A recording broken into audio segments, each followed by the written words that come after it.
All right, and welcome as we are in our Saturday Tell Dare campaign with our crazy amount of fun that we've been having finally in the city of Armand, the quest location from 2 years ago. And we've been going around and following up on leads, chasing down the final bits of what's been happening with mysterious blue crystal from the changing minds, as well as hunting down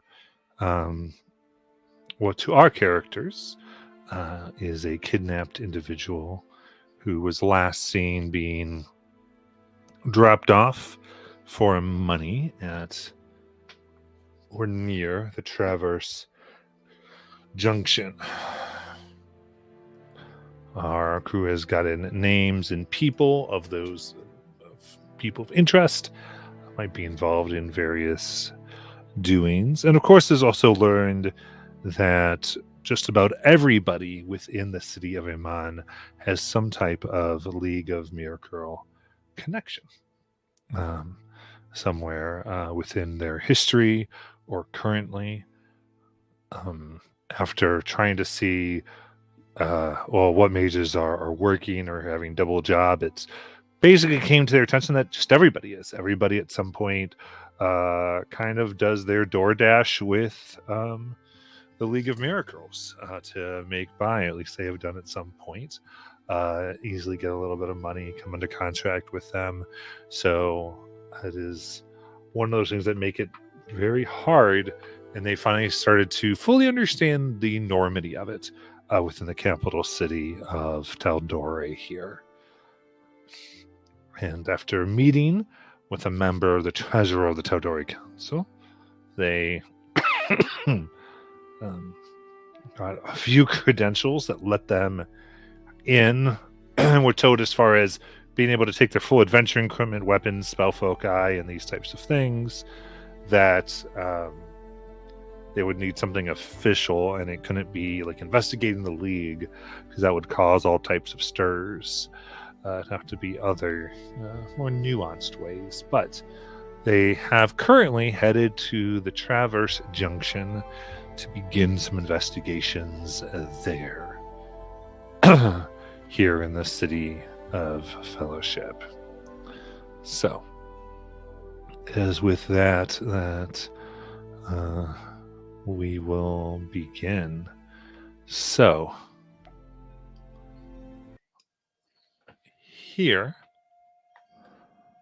you stand in the bright day, the afternoon, as the sun shines down into the Eurodite quarter.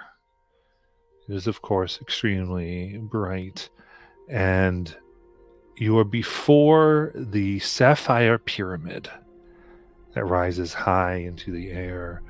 Energy, arcane circles around it, running along predestined lines through Lingua Arcana runes, as well as geometric patterns, sparking various places, a hub of activity all around. The building itself, at least from what you can see, the pyramid rises about 60, 70 feet at its very top.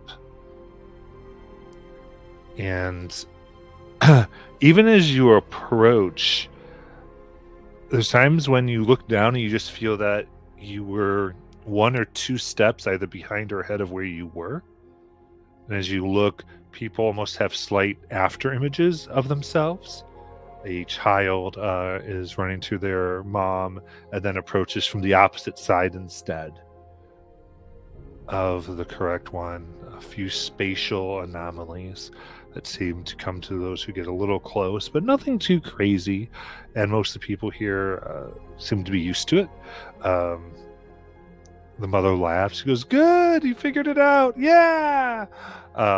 And off to a little bit of the side, there's a few neighborhood kids who are playing a game of what appears to be marbles that seem to operate off of the same weird physics as they make take a ball that looks like it's going to go to the outer line, and it vanishes and then hits, knocking some other kids' marbles out of the circle. And they go, ha ha ha! You got to learn the junction, man. And maybe you've gotten used to these disturbances, but on either side of the platinum door that leads into the pyramid, you do see some guards. It is very obvious by what is on their armor, various runes, including what appear to be these glasses that they wear as they look, that they themselves are very versed in mystic arts, trained as they look upon the populace. And you have finally arrived at this. What would you like to do?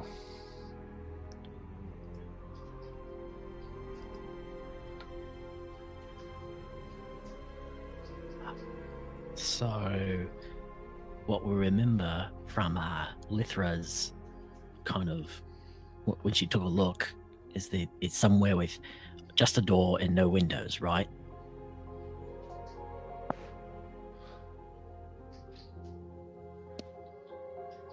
Is that right?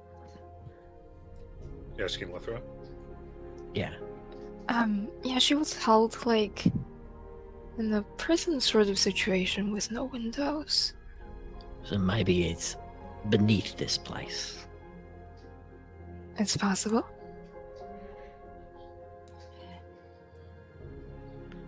Ira, do you still have your compass that Moridus gave you? Yeah, I still have it on me. Hold on. He takes out the compass.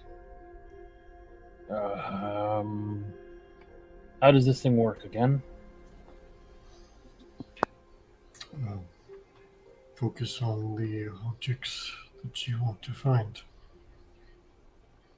Gotcha. Preferably something unique, because it will find whatever's closest of the item you're thinking of. Okay.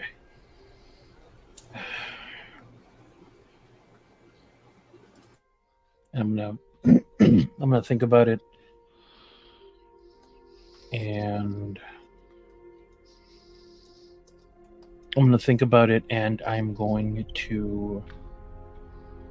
I guess it starts to glow, the compass, showing me the way, basically.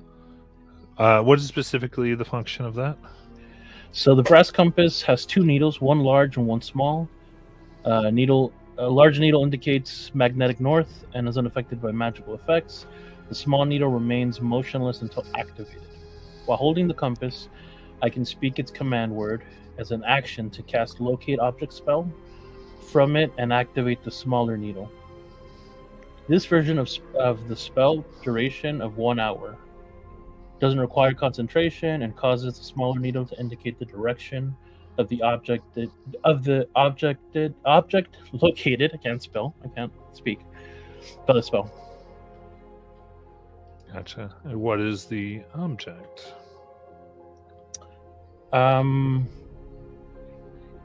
It was a pendant. One of the things that I would say Ira gave Luna was kind of like this crafted, bronze crafted necklace. It has the I guess where the jewel would be is a bronze, like a little star, kind of. It's a very crafted, handcrafted star, basically. Necklace. Okay. Yeah, necklace. Okay, so you put that out.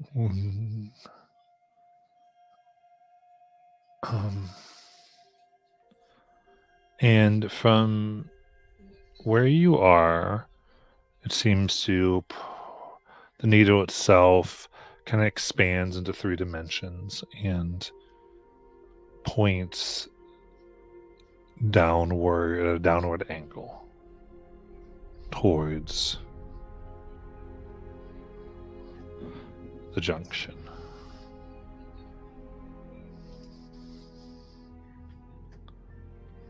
So, I guess we're taking the stairs. Yeah. Maybe we all look for a way that goes down. Stairs, or a giant hole, or crazy teleporting physics. I don't know. I'm not one for magic. Do you know how teleporting physics works? No. But Lithra does. Lithra. Oh, I do? Yeah, you can teleport things all the time. Yes, but I think that's a little bit different than the magics that were obscure. Oh. Is there anything affecting like where we should go? Because the spell should point to the direction of the object itself. Right. And it's pointing down at the ground. Yeah. So we need to dig a hole. No, we don't. We need to find the building Yeah. that probably leads down. Yeah, not straight down, but kind of at a. You said so. You do believe it's underneath where you are, in the direction of the Traverse Junction. Yeah, I'll take a look around for any doorway that looks like it might lead to stairs that go down, or stairs themselves. Okay. For you can see, so you take a kind of lap around the Sapphire Pyramid.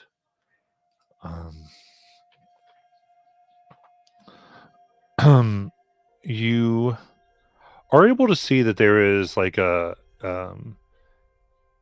another door, not as grand as the front one. It is also guarded by 2 what seem to be ones that are specifically made, I guess, like kind of these specific eldritch guards, possibly for the junction itself. On the armor, there is even blue pyramids upon them that seem to resonate with the junction. But that would be, it doesn't necessarily give the appearance it leads down, but it is another way in.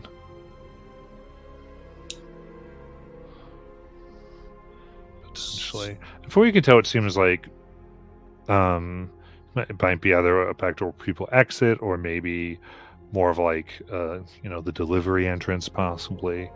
Kind of give you those types of vibes.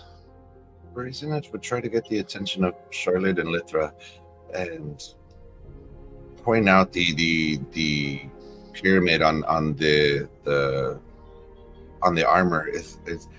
Are these actual humans, or do they look? Are these constructs? Are these what? Can you guys tell? Is there any way Lithra could tell if these are just... Give me an Just Arcana right. check.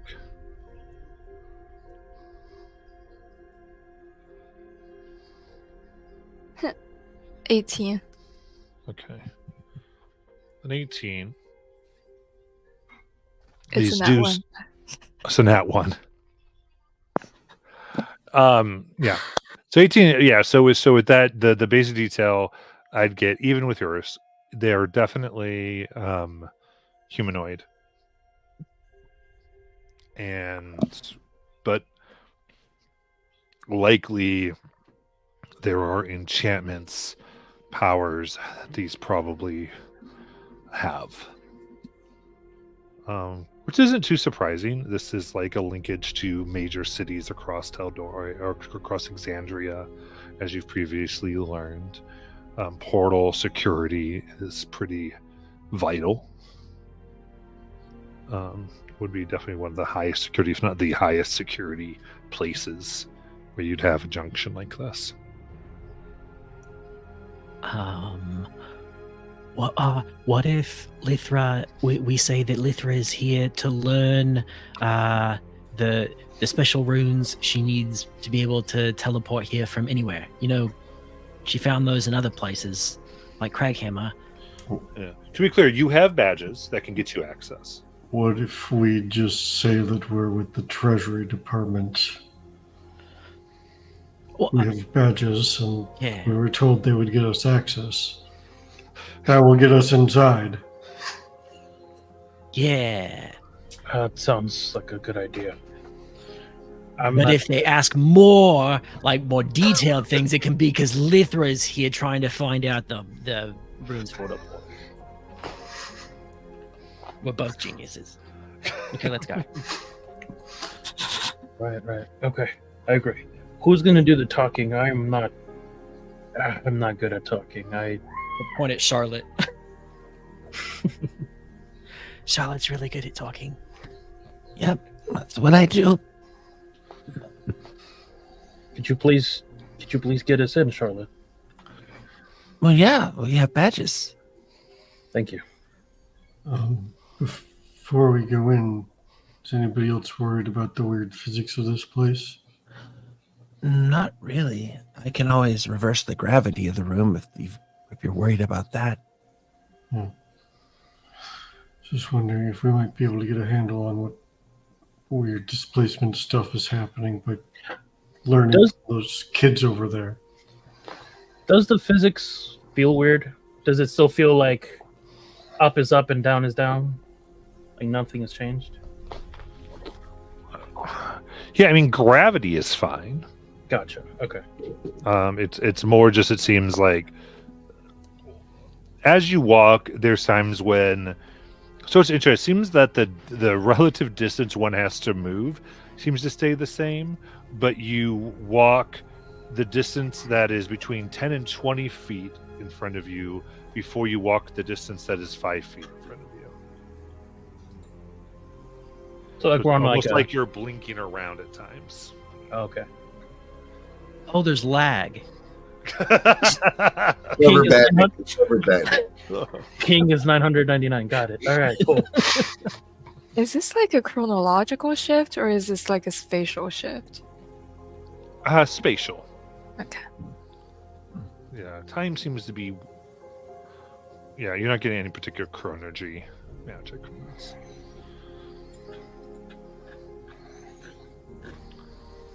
I'm telling you guys, that's why I always avoided this part of town. It's can get wonky. Okay, Charlotte, I'll follow you. Okay, I'm going in. Okay. As you walk in, and you're able to present the badges. They look down and look at all of you. They hold up some crystals, and you can see very clearly your various images are imprinted upon them.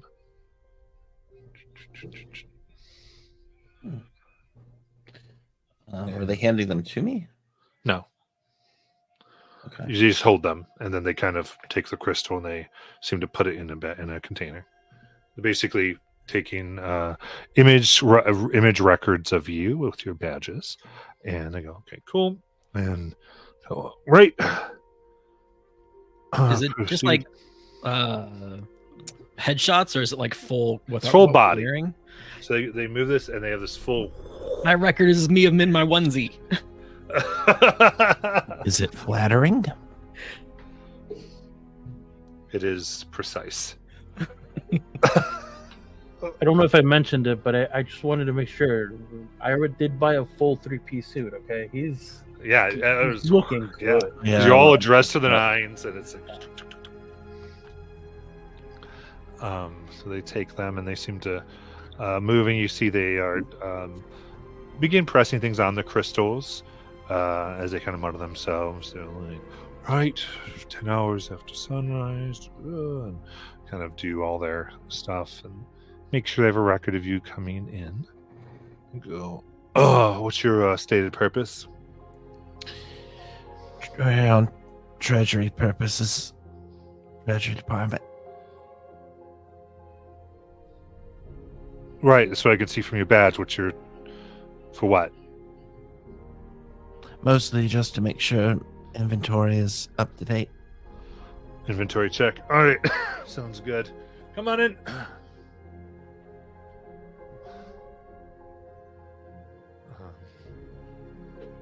So In we go. Yeah. And so now entering, you find yourself in this blue light that suffuses everything. It seems sourceless. It just is. No shadows are cast here. For the purposes of any abilities, this is a constant state of bright light. And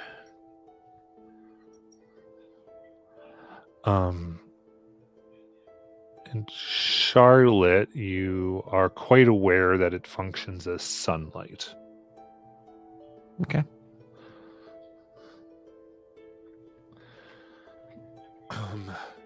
As you come in, there are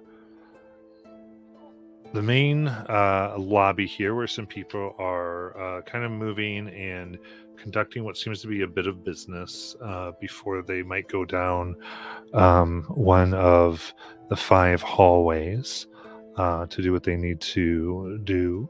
You see there's other sets of guards around these arrays. And as you can see, as each one of them go down one of the hallways here, and they go through these arrays that go on both sides, you see some of them have like a cape that seems to be very flattering, and as they walk through, it looks like they gain some weight. Others look like they age as they go through, and it doesn't take too much Lythra to know that these are brief periods of anti-magic fields. And you see the guards standing there and kind of taking notes as they observe people who are going in and out.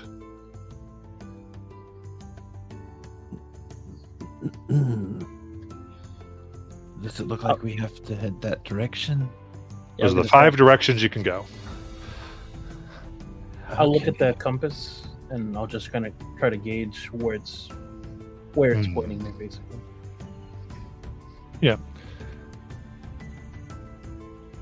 So, yeah, it would be, of the 5, it would be the center one that is approaching more in, that would, a hallway that looks like it goes more into the center of the pyramid.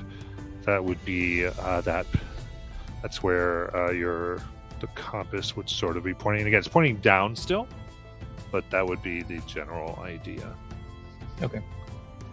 I'll relay that to everybody as stealthily as I can, if I have to be.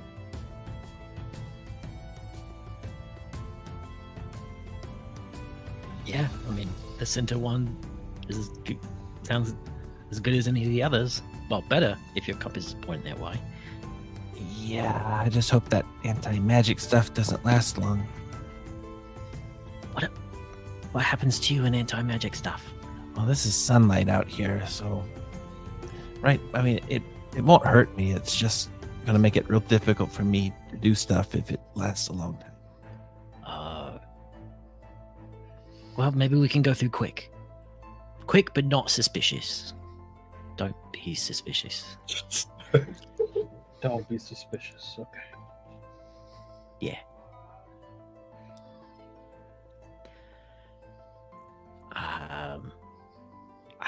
Charlotte, I'm still following you in case we have to talk to more people. Is that okay? Yeah, absolutely. I'll start walking toward the center anti-magic field. Mm-hmm. And there's a desk there that as you start working, they no, she's like, oh, how can I help you? Well, we're here for mostly inventory checks, just taking a look around. If you don't mind, we'd like to enter in. Oh, sure. Where's your official? You have something to check this area for inventory? You have your document signed. Well, the front did not mention those would be necessary since we... Well, right, not to get into this lobby, but to go this hallway. Oh, well, I do have them, but back at camp, and Oh, that's at least a 2-day travel. And we're really on a deadline. There's not any other way you could just, ask some questions. We'll answer them and well, be tell on you our what, way. I can get you outside whatever city gate you want. That would cut down your travel a little bit. Ordinarily, Professional courtesy. I appreciate that, but one slight issue. Teleportation sickness. Huh. You've heard of it. No, not at all. Oh. Well, that's all right. Well, we do appreciate you answering our question. At least we'll have to find those documents and make our way back. Oh, can I get your name, please? I have to do a report for my superior, letting them know what happened and all that. Yep, absolutely. My name's Mayan. Mayan. Yep. Very well. Thank you so much. I'm gonna walk away for a second. Guys, Yeah. is there a way we could, sneak in there? I mean, obviously there's an anti-magic field, so it's going to be difficult no matter what we do here, but unless we have a way to forge the documents. Real quick, did we hear the conversation that they just had? Yeah. Was it loud? Okay. I think my plan will work. You can be like, oh, you can teleport us to where we need to go, but how do we get back? And if they have like teleport runes, then Lithra we can have Lithra go and look at the runes so that when we teleport to get our papers, she can teleport us back here. But that's just to get us past. Okay, that should work. Okay, worth a shot. I'll turn around, go right back up. I think we're going to we'll take the risk with the sickness. Out of curiosity, how do we get back here? Oh, you have to walk back. But like I said, I could just get you outside a gate. Oh, I see. Well, maybe we have a... Let me check my things. We might have an extra copy. And I'm going to step away again and start rummaging through my stuff.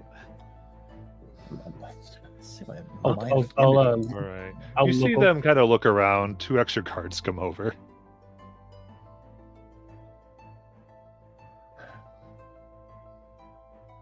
But they don't bother you. That's 2 extra guards have been here. So there's 4 guards at this particular entrance right now. As a player, I don't know what to do. So, ideas. Oh, did they not have a teleportation circle that leads to this place? No. They said we'd have to walk. Oh. I don't want to use any enchantment magic here. That may, I don't know. They might realize what happened. Yeah, I have something too like that, but I don't think it's gonna work with all these guards everywhere.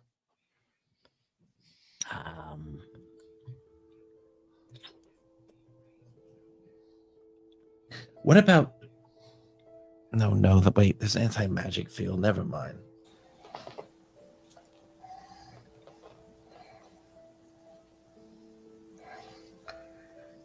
We could just go back to the Slayer's Cake and get documents and come back. I think that's what we're going to have to do.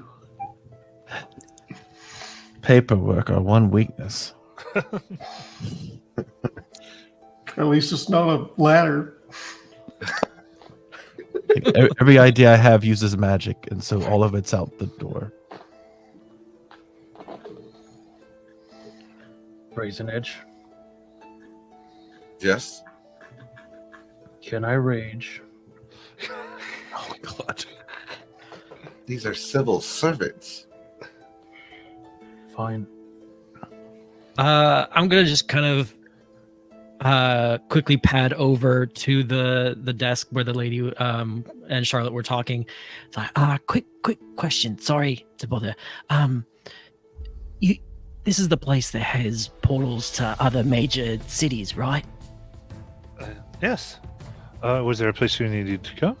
Well, no, I was just wondering if I'm in one of those cities, can I use a portal to get back here? Of course. Where does the portal land? Here.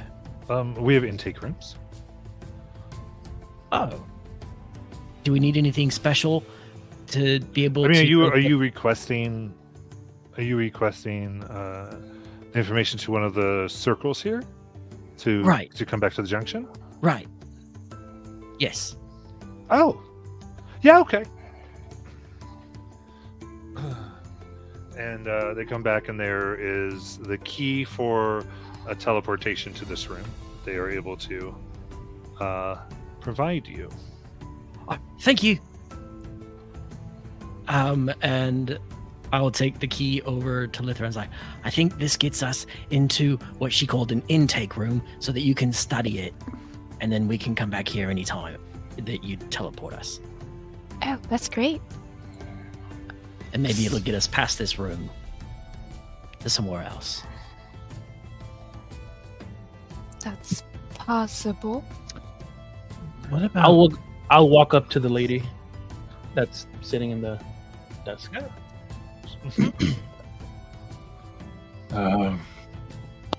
For the sake of our paperwork, can I please have the name of your superior?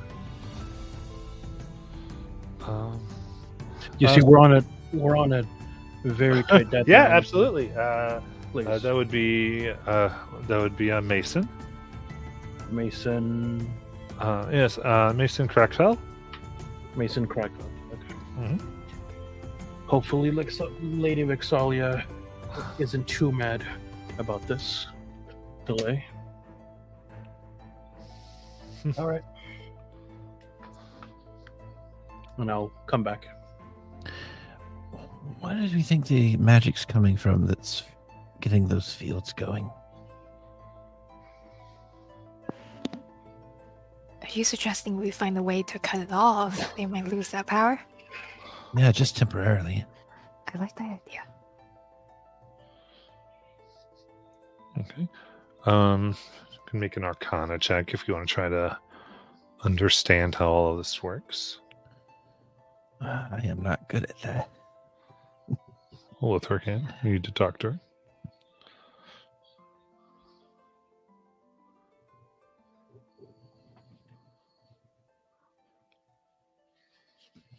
Uh, 20. Okay.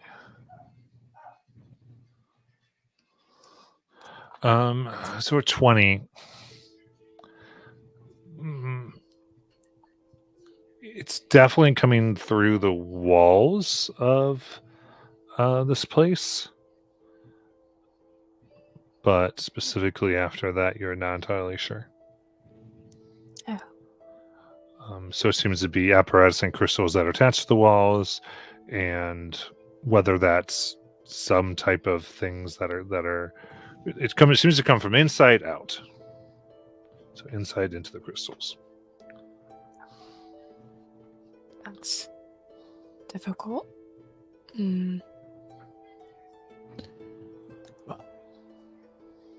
One other idea.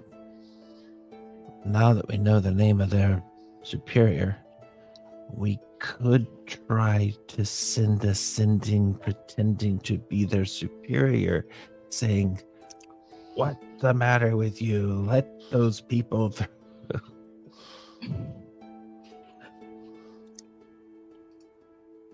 I have something a little better than the sending.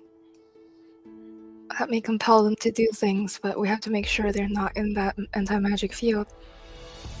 Yeah. And they are currently outside of it. They're not doing business. This is the desk that kind of comes in, and then you would walk through it.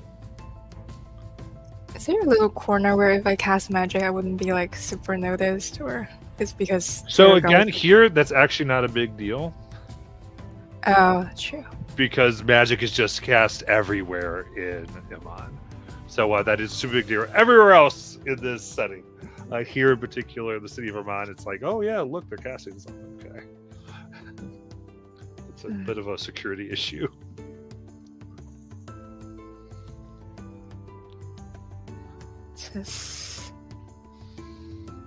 It's still enchantment magic. Are we sure we want to deal with this? Because if we get found out, it's... Well, we have some options. We have this option. We have the option to go back to the Slayer's Cake. Or we could try to persuade them more in a diplomatic way that I haven't tried yet. But if I fail at that, I feel like they're going to get really irritated.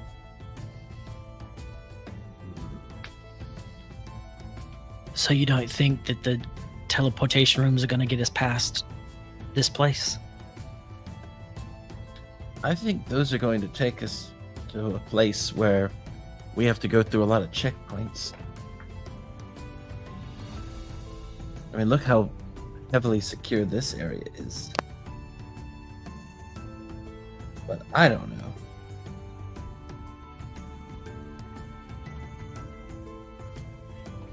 This has to be a fortified location. I mean, if you've got people coming in from different cities, they got to maintain everything safe, right? I mean, so if it goes awry,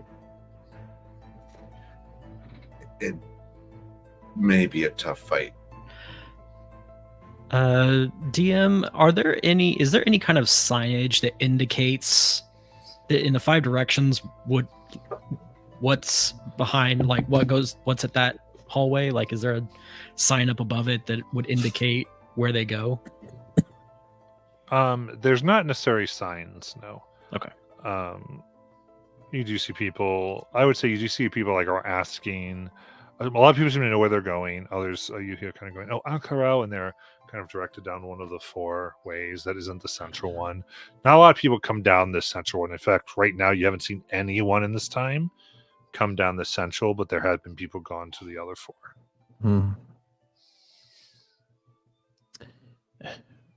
And Matt, would it be possible to try to deceive the person into thinking I am their superior's kid who is just trying to show their friends this area as like a, I mean, possibly, but the sense you'd get is this is a highly secure area. Okay. So while they might believe that doesn't mean they would let you in, right? Even if they do believe that, they might, then say, "Hey, your kid was in here trying to get by, just so you know," or they might then contact the superior to see if, "Hey, is your kid here?" I was just trying to see if I could use any type of persuasive. Yeah, you might be able to. I'm just saying that particular, is could be hard because they're still, to them, they still need a reason why to let somebody into a secure area.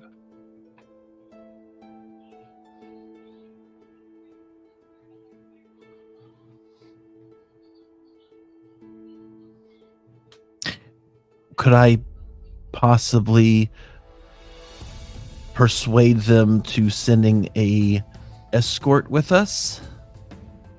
I mean, you can try what you want. I mean, that's one of the best ways to sort of try to see. I am attempting to communicate my intentions. Right. Well, yeah. So you can just say what I want to do. Yeah, I understand that. Okay. It's kind of depends. What do you feed them? What are you telling them? Yeah. Right. Okay. Yeah. I'll hold back because I think we have better ideas.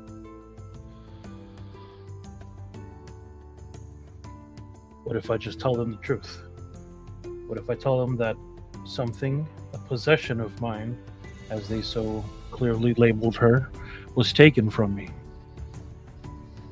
Oh, wait. You don't have to say it was taken. You could just let them know that they were holding it here for you and you're here to pick it up.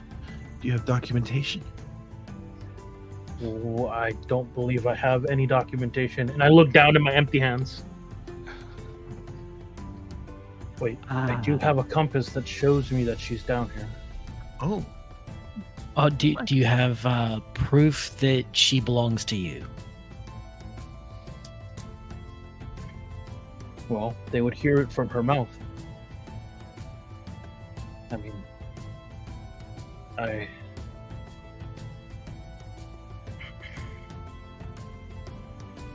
Actually, I do believe part of me constructing her, I was instructed that I did have to give it my signature, so potentially somewhere, don't remember exactly where it is. Yeah, that's even better. The proof is on the thing we need to pick up, so they have to take us there to verify. Yeah, okay. Are we all in agreement with this plan? sounds good to me. All right. Yeah, you can go up there, and also, like, if Charlotte, you wanted to help out, you could be the one kind of Okay. telling the story too, if you wanted. I will I'm just- definitely you can do whatever you want. I'm just kind of giving the options. with my major boost there. Absolutely. Okay. I'll walk up to her. Excuse me, ma'am. What is your name? Guidance.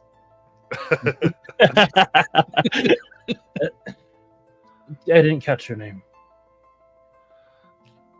Yeah, that's Maury. Yep. It's Mayan. Ryan. Maya. Listen, I'll be honest with you. You see this? This is a compass. It's not regular compass, it's a magic compass. A few weeks ago, a friend of mine was taken from me while we were out camping. I don't know if it was picked up by mistake. I don't know if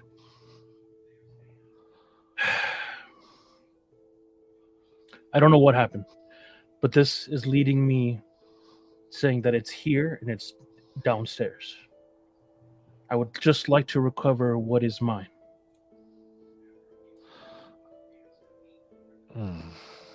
What's the nature of this possession? It is a construct. Oh. I see. Hmm.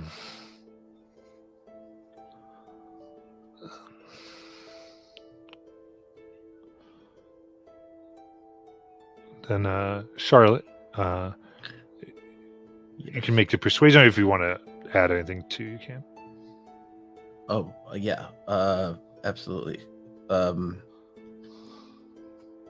My friend has been searching for this for a very long time, and we would like the matter resolved as quickly and obviously as quietly as possible, so that there's no legal ramifications against, having held the property. All right, you can make a persuasion or intimidation, your choice. Me? No, Charlotte. Oh, okay, got it. Okay. That is a good thing because I have a major bonus here.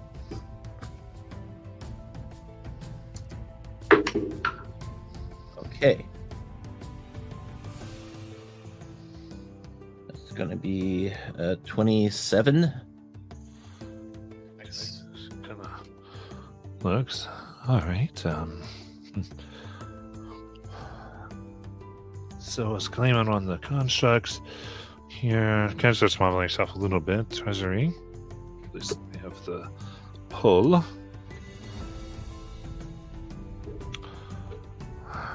All right. One of the extra ones that had come over. She actually goes. Fellas, give me a.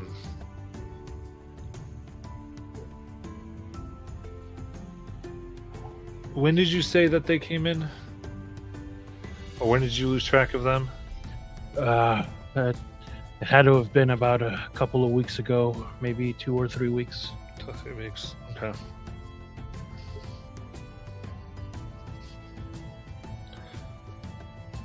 Go ahead and escort them through cell C and see if there's someone that matches who they're looking for. You mean what they're looking for, miss? Of course, what they're looking for. Now that kind of sticks in her throat a little bit. My bad, my mistake. What they're looking for, and then please come back with the information so that we can get the paperwork started for a claim of ownership. Thank you. Of course. And they kind of click their boots together.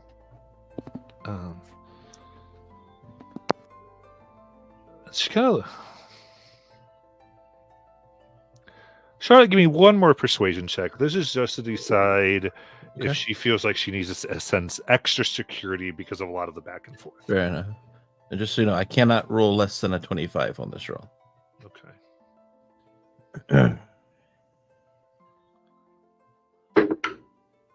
Ooh, nice. That is 30. Nice. Okay. Very good. Yeah, I needed 28 on that because there was a lot of back and forth, and she goes, okay. So kind of, I think she'll look at you, Charlotte. She goes, yeah, we're pretty reasonable. There's no reason to.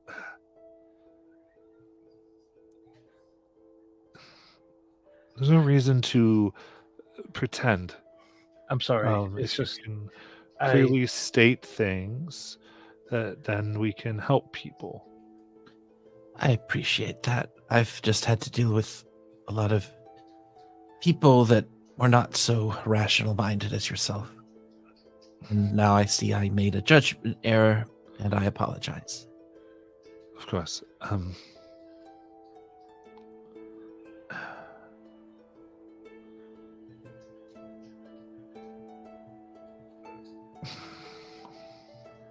She kind of like pauses, and she's like, all right.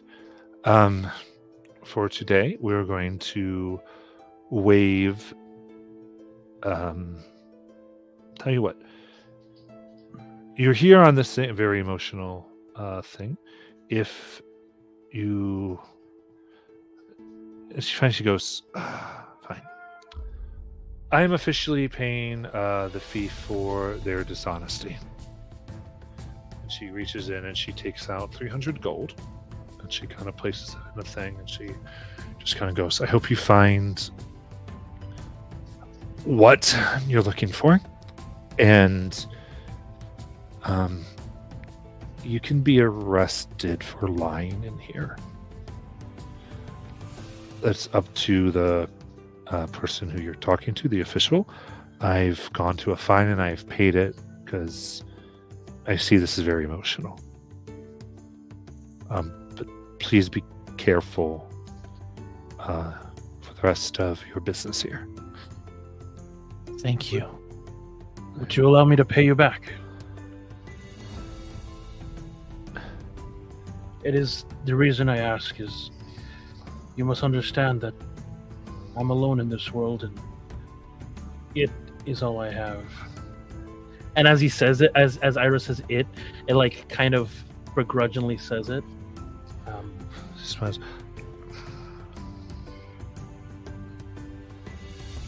Certainly, if you feel you have the means. Yes. She kind of actually, just pay me back by being sure in what you've done. She thinks, I can't actually accept your money now. That would be a problem. Okay. My gift. Okay? Thank you. All right.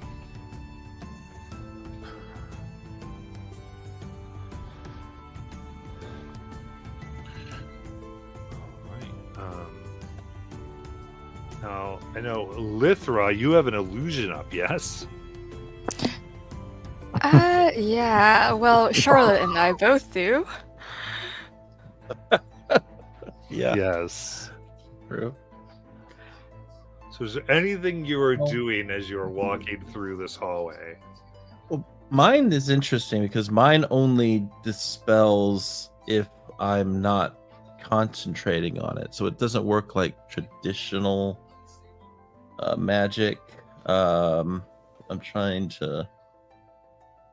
Yeah, it's the same thing for Lothra, so I'm not sure if it will actually get dispelled, but if it will... Is it from the? Was it from your transformation? Yes. Okay. Might not get dispelled, but it would get suppressed. Right. Yeah, because it's not. Yeah. Right. So it's not dispelled, but it is a suppression. All magic effects are suppressed. How long is this hallway within Time Magic Field?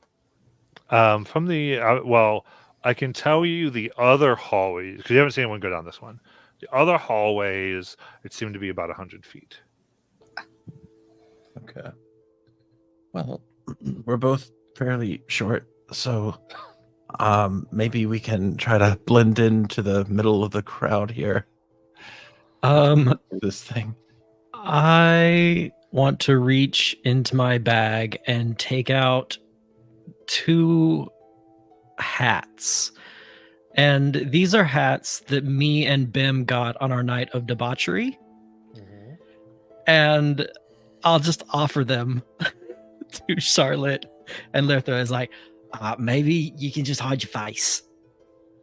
Oh, I was about to say, yeah, out of disguise isn't gonna work, but I think you mean like just use it to hide my face. Outright hat. Yeah. Yes, okay. It's like a giant hat on my head that just goes all the way down. So That's fun. awesome. And due to the nature, again, because of how we solve things as players versus characters, I'm totally fine. These hats probably were already on and these types of things, especially when you realized what you eventually would have to do. So, I'll get some stylish hats. Try to go very non-suspiciously. The good news is you are more escorted, so at least the one escorting you is not looking back at you, they're just leading you. And the other ones are more taking note here. So what I will do, because this will be a group stealth check, because this is everyone trying to help hide, help do this.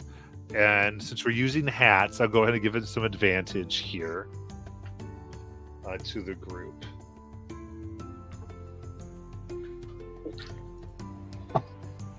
Okay. Oh, I have advantage because I got on my cloak of the bat. Got a dirty. Well, no, 20. you wouldn't because it doesn't. Oh, work. that's right. It's a magical item. Oh, and the other thing is I have disadvantage because that also gets rid of my sunglasses temporarily. Right, so you would be Oh. flat roll for you. No, wouldn't it be disadvantage? I'm giving advantage Oh, okay. because of the stuff that everyone's employing. All right, here we go. So it'd be flat roll for you. Dirty 20 for me. Dirty 20 for me. Nice. 13. 17. Okay. 14. 14 as well. Okay. 3 successes and 3 failures. Well, is what we have.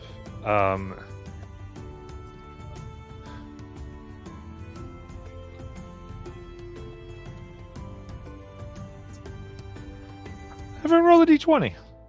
oh boy.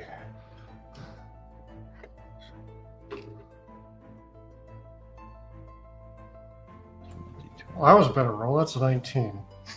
I also got a 19. I got a 15. 13. 13. 6. So, guard in front of you leads you down the 100 feet as you all kind of are trying to guard and try not to see. And there's the guards who are very carefully looking down. With this, you can see that they are quickly writing and putting down anything that seems to lose a lack of luster. They write down things like glasses, boots, all these types of deals to try to get a full thing of any magical items that are being brought. through here. It's very easy for them to tell. In addition,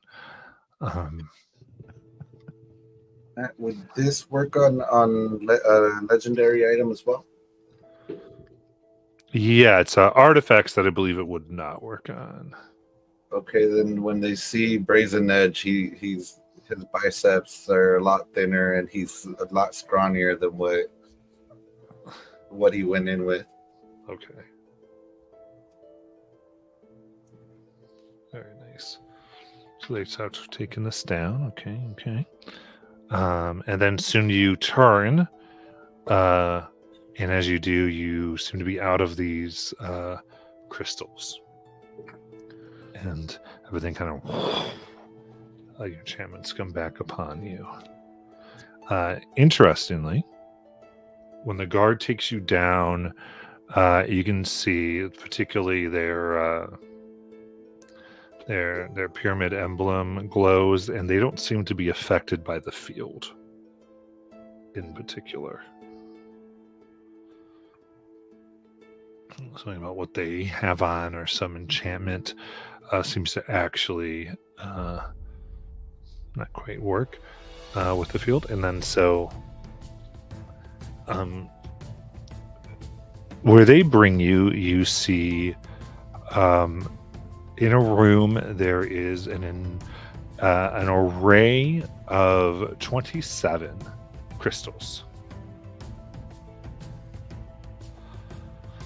Very large, each one about 15 feet in diameter.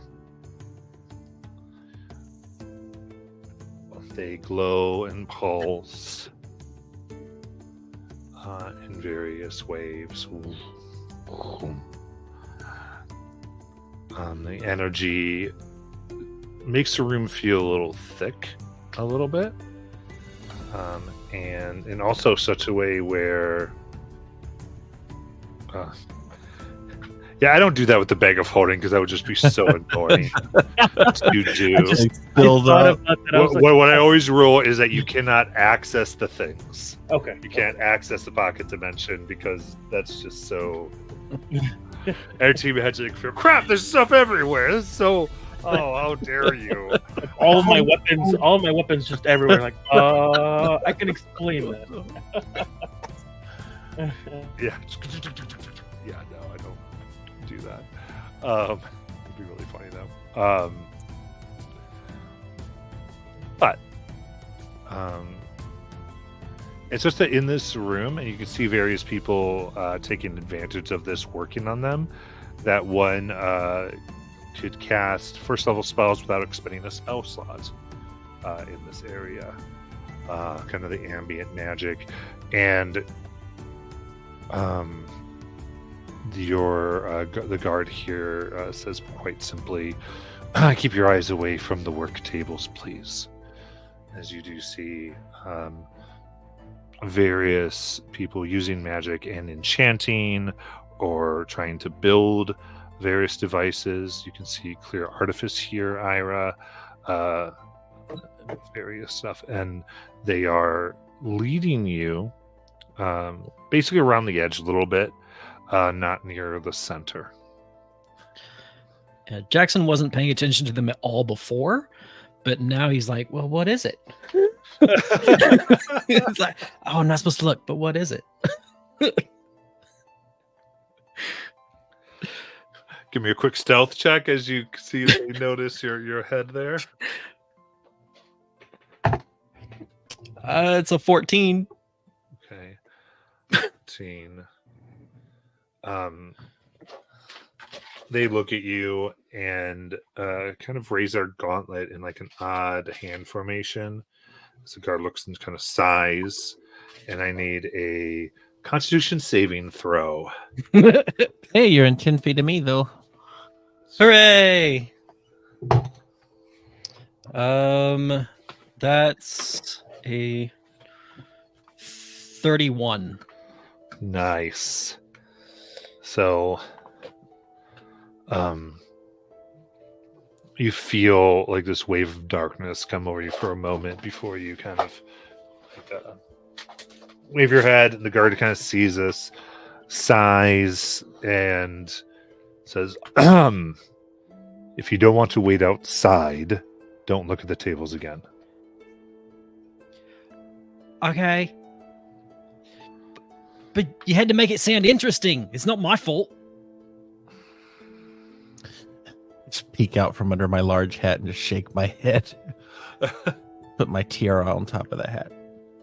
I want to be clear. Come along. And very frustrated. They take you and Shoot.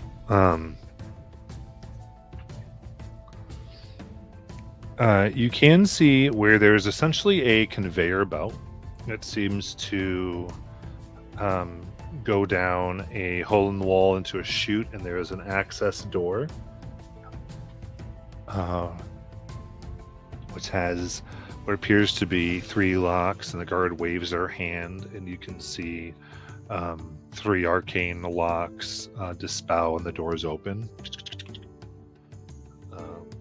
He leads you in, and you come into what essentially is a landing of a stairwell of what appears to be, and you would some of you would recognize this, all white stone. And then they raise their hand again, and all the arcane locks go off behind you and resecure. Right, down here. I'll just keep clocking the compass just to make sure he's not.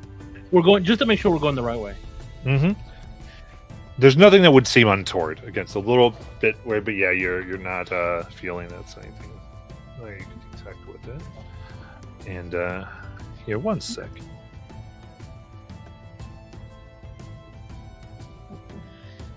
I mean, I didn't even know it was on the tables anyway. I didn't. I want to check out the crystals. What do you think they do? I want to. They're blue crystals. I want to see if they're the same blue crystals. Like I had a character. Oh yeah. Alrighty. So, Matt, where we're at currently, this is still surrounded by the 30 crystals, right? Is it possible to try to look at one of them without looking at the what they're working on to see what kind of crystals they are, in particular, Sure. see if they've got any resemblance to the blue crystals in Whitestone? gotcha. Yeah, 27 crystals. Oh, 27. Yes. And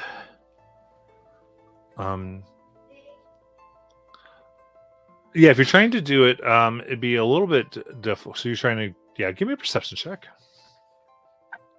All right. That's only a 15. Okay. 15.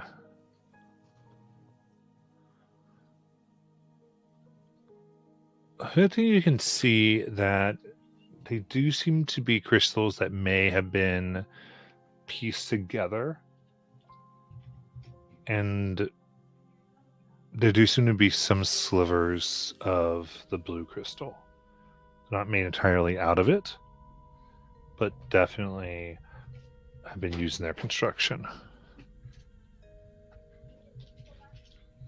I would just kind of tap Mortis and point out the crystals, and it's like too close to home.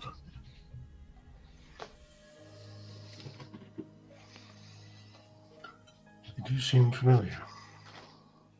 That means we should be. They're just casting magic all willy-nilly around it.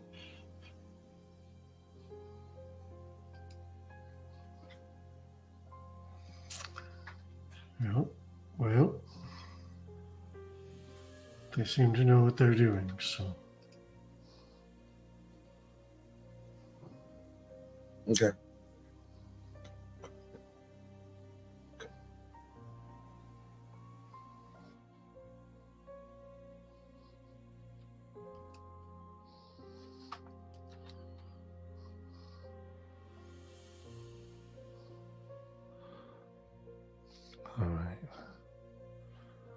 So you come on down. These steps go about, you think, 400 feet under. And here in the Whitestone, there are geometric and right angle and straight lines just going all the way down. You can see that there is a constant flow of a mixture of sometimes blue, sometimes purple, and sometimes green arcane energy. It just kind of softly glows, powering this area.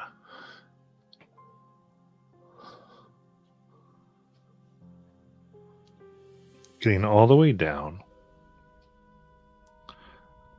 there is, in the stone, still white stone, floor, ceiling, side to side,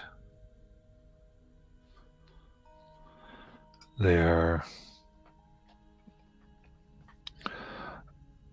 you pass the first series of 6 doors, left and right, all of which bear the symbol of the League of Miracles, a mystical hand holding a tower. They lead you past this section. It then spreads out. This is where it gets a bit strange. You come into a central area from here that you look in is a 27-sided room. Each side of it is about 10 feet wide, so this whole expanse is quite big.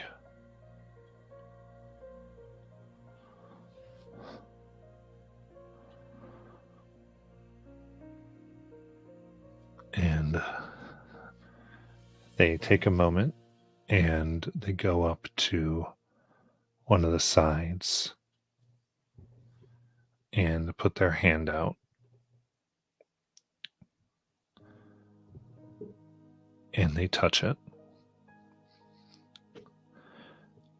This room immediately fades away, and you find yourself standing on a fading teleportation circle.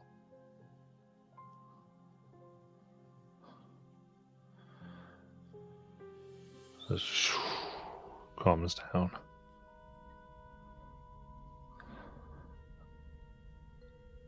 And in another straight hallway. Charlotte, is your tummy okay? What? The teleportation sickness, are you okay? Jackson. Yeah. I was talking about you. Oh. Well, I feel okay. Good. I'm glad. Let me know if you feel ill, though. Okay. If you happen to look over at Ira, he's holding his stomach. Looks back. Oh, you're sensitive to teleportation sickness? It's I think the first time I've ever done that. Yeah. As you telling the person at the gate, they're told not to acknowledge teleportation sickness. As if it's some conspiracy, huh? Yeah, it has to do with you saw on the outside people go here and there. Well, sometimes when they get sick, and then people want compensation. So officially, there is no such thing as teleportation sickness. But yes, that's tough, buddy. Also, there's no crime in Craghammer. You've been around. I did a stint up there. Anyway, come on. And now you see a vast array of cells. The bars here are silver and platinum. And there are various constructs here.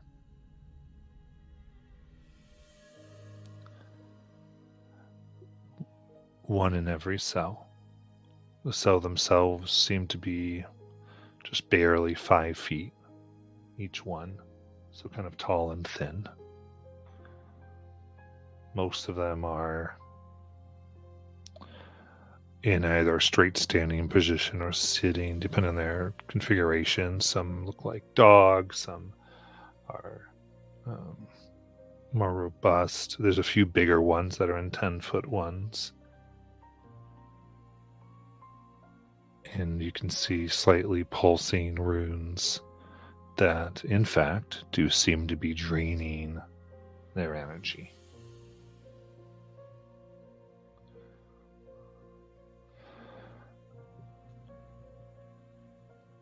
Yeah, About every... Yeah, go ahead. No, I was gonna. Ira's pissed. His hands are at his side, in a fist, just shaking. Not, again, his hand is shaking. Just if you were to be looking, you would see him very angry. About every 30 feet, kind of in a slight divot in the wall, there is a clear, what looks like kind of a security golem. Some in the model of what some of you faced in Craighammer, some in some other models.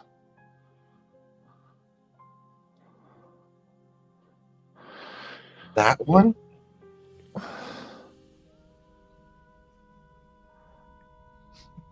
Oh. No, that's just in case there's ever any problems down here. He goes, right. Well, you can take a look around.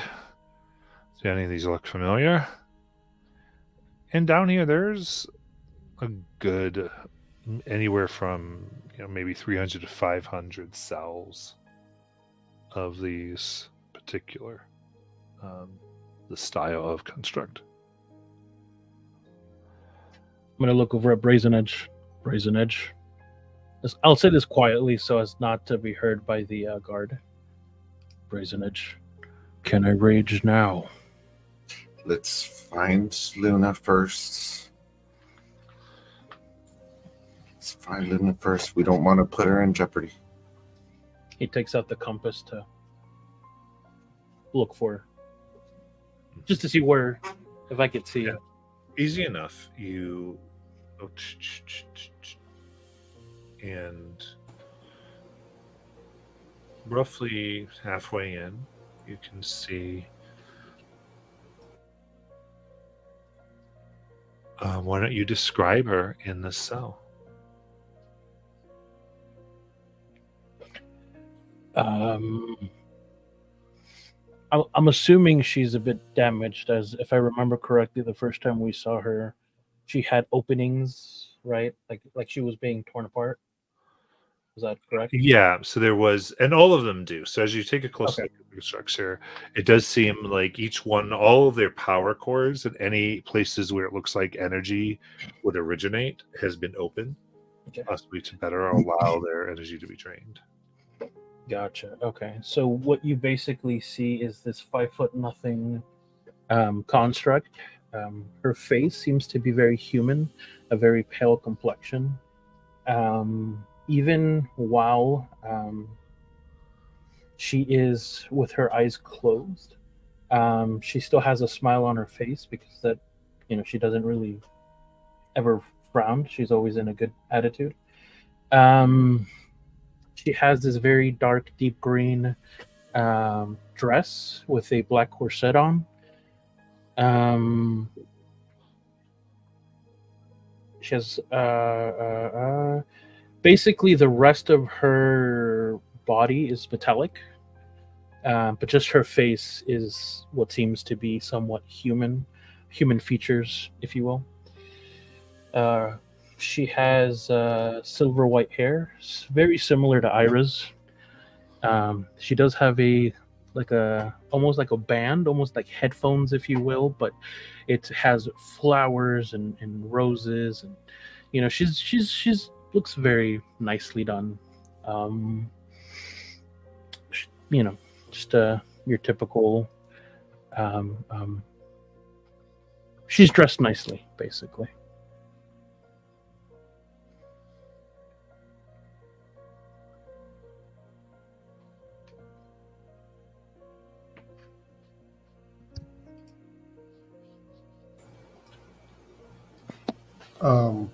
As we look around, Mortis is looking to see if maybe Enigma is here. Give me a perception check. Oh my god. That's a 13. Guidance, Mortis, guidance.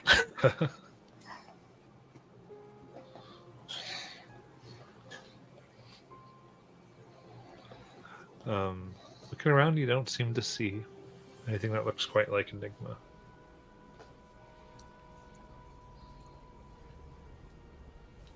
You're going to get, and get out of here.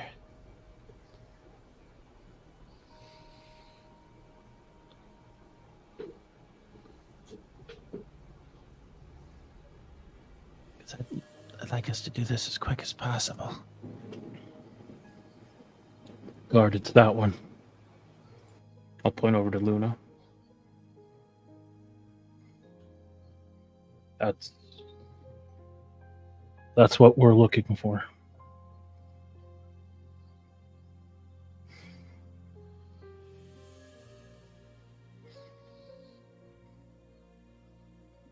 I'll go up to her. Okay. You up. Again, the cage is locked. And she doesn't seem to be conscious.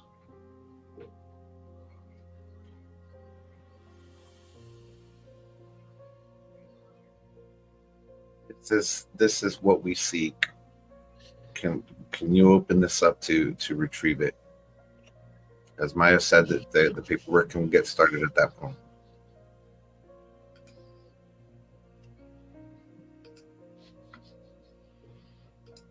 So the guard has kind of stayed back and let you all search. And you go back and they don't respond. Kind of wave my hand in front of their face. It's not a reaction. Okay. This is bad. Maybe they have narcolepsy. I'm going to attempt to retrieve your key since you are not handing it to us. If that is a problem, simply say so. There's no response. I will attempt to take the key. Okay. So you've not seen a key this entire time. Right. I just assume they might have one on their person somewhere. That's what I was searching for. So you start searching. You kind of go, what is this? And it's at that point that the head rolls off towards you. Well,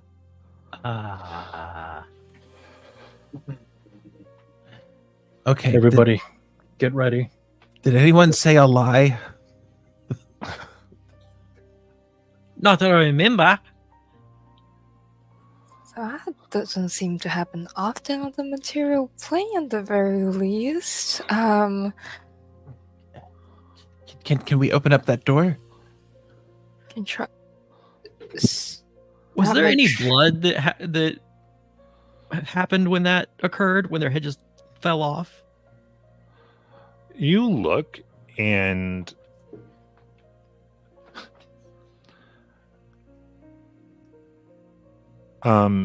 it seems that the wound that caused this cauterized as it went through. Have y'all seen the movie Sleepy Hollow? You know what? And everything you can see is this looks like it was made with one strike. And And as you feel the body, there's this warmth. You're quite confident this wasn't a live being the last time that you talked to them, and they are now a dead being. I'm going to cast the invisibility.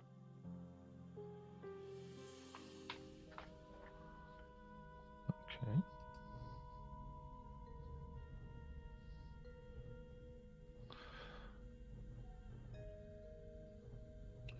And look everywhere around me. Absolutely. Go ahead and give me a perception check. Okay. 10.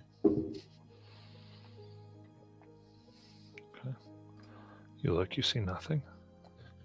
Right. Well, I've got thieves' tools. If anybody else has them, we could check this door and. I can also try to open this door, but when we do, I suspect these golems will activate. But if we Yeah. sabotage the golems before they activate. Does the guard have one of those pyramids on his armor? Whatever. Mm-hmm. It seemed to let him bypass some of the security measures. Does it also might that also serve as a key? Yeah, let's try that. You're an arcanist. So Hey can we Matt, try- would Oh, I have go ahead. seen that kind of attack before? Am I familiar with it? Give me a history check.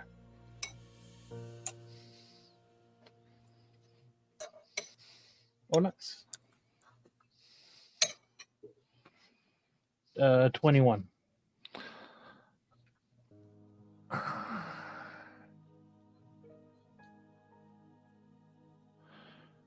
You 21. You've heard of it. Does it belong to any of my siblings?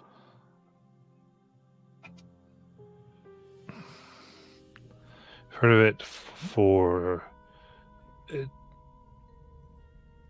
said to occur to those who would betray the gods.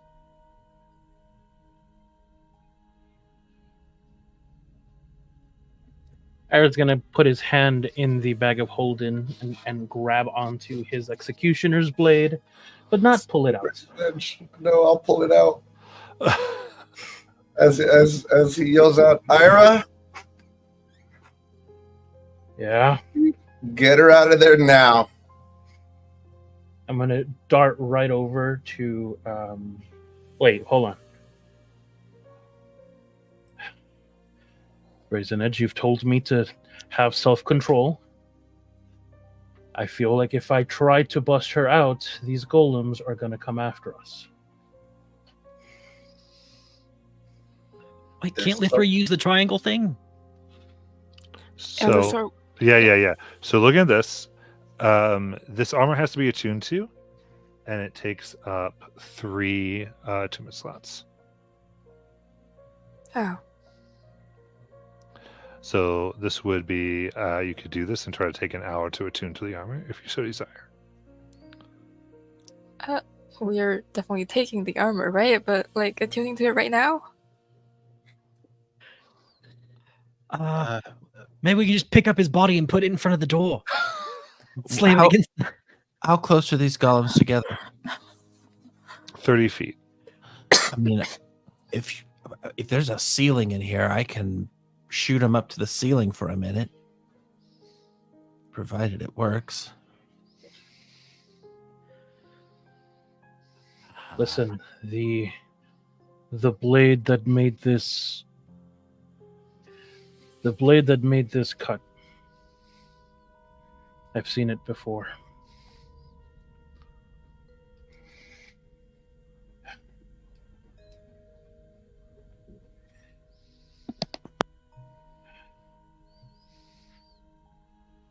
Brazen Edge, did you remember do you remember how you said I wasn't part of the team anymore? Yes. we might see that team.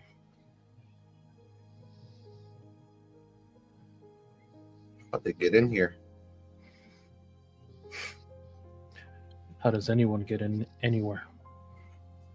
Teleportation. Through the front door? Does that mean there's a back door? I don't know. What's his analogy?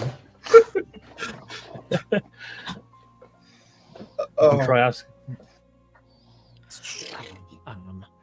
Isn't that just starting to do? I mean, he's ready I'm gonna out.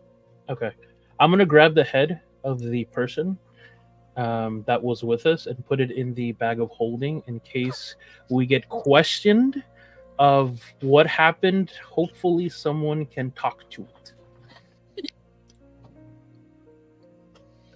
I can don their armor. I just won't be able to attune to it.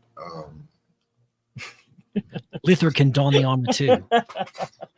Oh, I would. Well, Brazen Lich, how about you do it? Yeah, cast it. Cast what? Don. Oh no. I think he means put on the armor, right? Oh. As Brazen Edge starts taking the armor off, he's casting Dawn. It just takes 10 minutes to actually don it. I don't know. I think it would stop you somewhere in the 10 minutes. Yeah. You tell me what y'all want to do. I mean, I'm willing to just reverse the gravity on these guys, and then we get Luna, we get out of here. We just start So running. to be very clear, there's probably about 10 golems in here. 30 feet apart. Mhm. So if you would hit 2 or so, because each one's 30 feet from the other one, it's like down a line.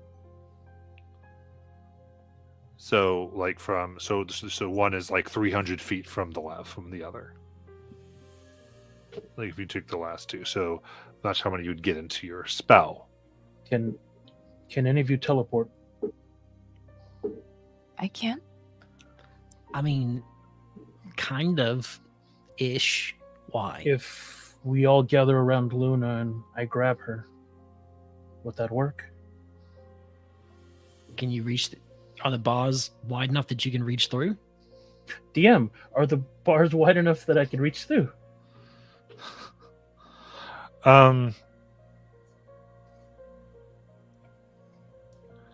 Probably true, though you don't think teleportation would work due to the magic drain. Okay. So teleportation is prevented in here? From within a cell. Oh, so we need to open the cell and then teleport. If one of those golems doesn't get to us first, because I remember them being able to block such magics. Wait, Yes. I have an idea. I don't know if it'll work or not. But we did it in order to get the dwarven girl out of that prison, and it worked that time. And we have the same thing. But Mortis, we would have to use the potion Lithra made for you. Oh.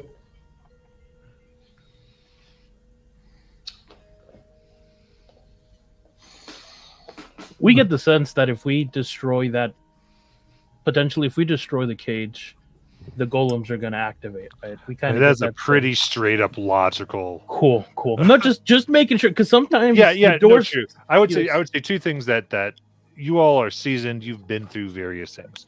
You'd assume some type of any violence to a door, any violence to a golem, or spell cast upon a golem, then being affected probably activates all golems. Right? That would be a pretty straightforward assumption. If we can use the ethereal plane like we did last time, maybe we can just walk her out of there. Yeah, we could try that. But she'd have to be conscious. How do we wake her up? Well, I can heal her, but I don't know if that'll. Actually, I don't know if I can heal her because she's a construct. I think I can heal her, but In case this activates the golems, everybody please be ready. Got it. I'm going to take out the Executioner's Blade. Wait. Have it in- We have ways to get in there without breaking the law. No, I won't break the lock. I think I should be able to fit my hand through it and cast Mending. Oh, I see. But on the off chance that we get surprised, I'd like to be ready. So because one reason why teleportation would have a problem is because of that magic drain. You think that would apply to something like a cantrip too? Oh, I get you. It's there. Okay, gotcha. It's not so much like anti-magic as it's constantly draining magical energy. So it would be, especially for something like mending that takes a minute Yeah. to Right, fully right. do. That would be it could have some problems. We're gonna go ahead and take a break, and then we will come back. Unless Charlotte, is there something you wanted to? Yeah, I wanna before ask- break thing we can go ahead and do. Because we haven't considered looking at where the magic's coming from. If you could stop that, then all this is a moot point. Where the magic's being drained to? Yeah, I mean, something's powering this thing to keep it from, or to keep it draining all this stuff, or to keep it as an anti-teleportation, whatever. I mean, something's powering it. Okay. Alyssa, give me a Arcana check. Okay.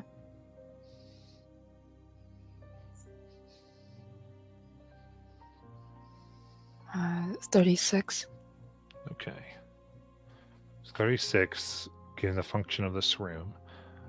In various geometry, these rooms are basically set up in such a way where they passively just drain magical energy.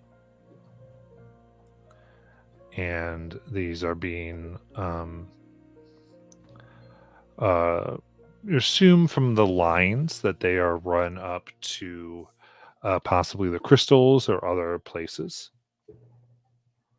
So it's not so much something powering this area as there are things elsewhere that are drawing energy from here through this. So your best guess would be something like maybe if the crystals were destroyed above, then maybe there wouldn't be such a power drain down here. You could mar the lines on the walls fairly significantly to potentially stop like repeated strikes, a lot of damage. Would probably disable the drain.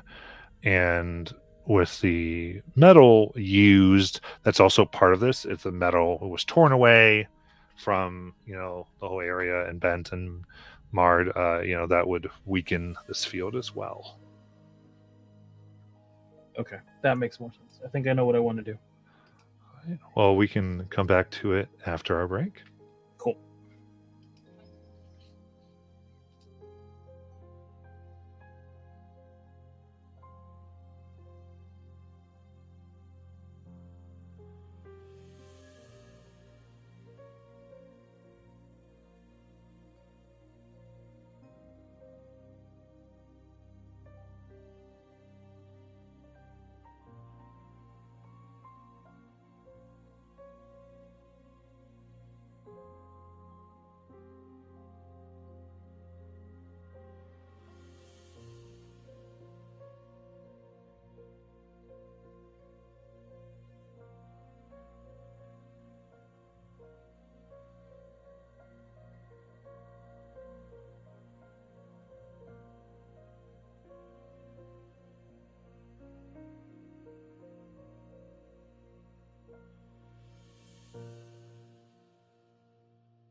Alrighty.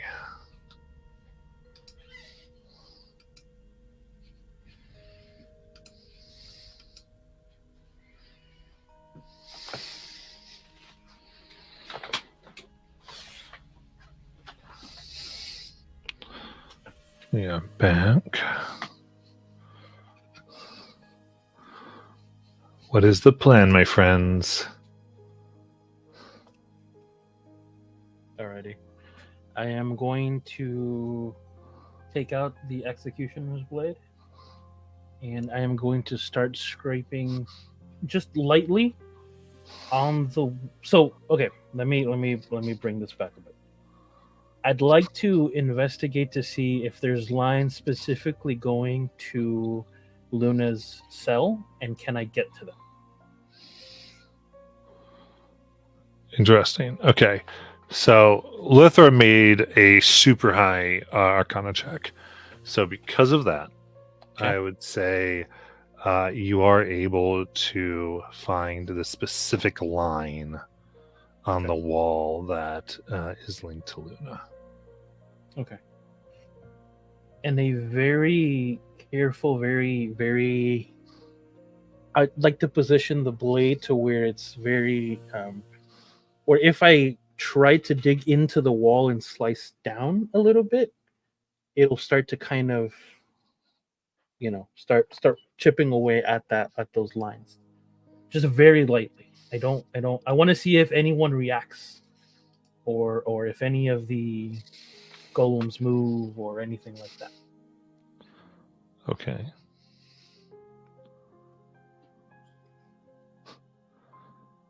So, just give me a athletics check. Okay. Athletics. Okay. I'll look over to the group. Hey, can anybody help me out here? What are you trying to do? Just a good old pep talk would be great. No, I meant like, what are you trying to do with your sword? So as we gathered, it looks like Luna's being drained of her power, and I believe these lines are how the magic runs through it. Yeah. So if I can essentially disturb that line, maybe I can then heal her or teleport us out of here. Or wake her. Sorry, go ahead. No, I was just thinking it's probably super easy to destroy that line, but it'd probably also wake up all the golems. Essentially, here's what I suggest. As soon as I cut, we can try to teleport out of here. Because there's no longer a magic draining happening. Yeah. So I would say, just so I get this, the line itself that you're probably trying to sever here is probably a good 60 feet away from her cell. Okay.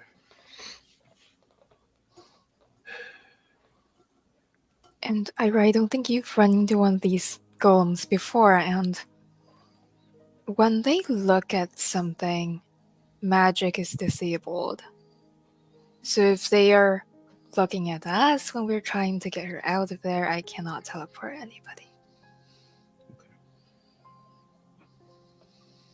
Then you guys form the line or the circle or whatever, and I'll cut the line. As soon as I do, you guys can immediately teleport out of here. What about you then?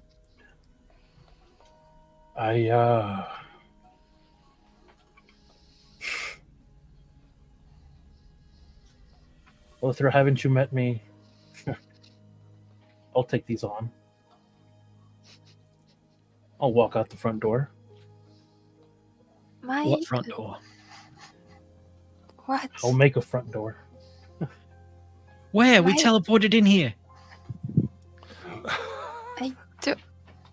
I think my opinion about Aasimar is quite accurate. Oh, what's your opinion of Aasimars? Oh, nothing. Nothing. ASMRs. But no, Sorry. we're not leaving you behind, Ira. Listen, this is my mess. If you can get her out of here, I promise I'll get out myself. Is it just inside the that has the no magic and outside is okay? Like No inside the magic. cell is where there's no magic and outside is okay? That is kind of what you said. It seems to be a little bit of interference inside. Yeah. So like if I were in the cell and I was touching her and I put my other hand outside of the cell and you touch my hand, do we all go if we teleport? That's what seemed to wouldn't work when it extended. Oh. That's what you kind of said. Gotcha. Mm. And as it's a magic draining effect, I don't think the oil of etherealness will help either. Yeah.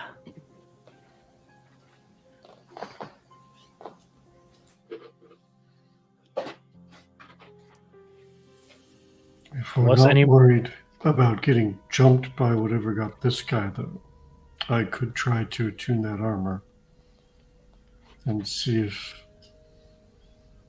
it will open anything.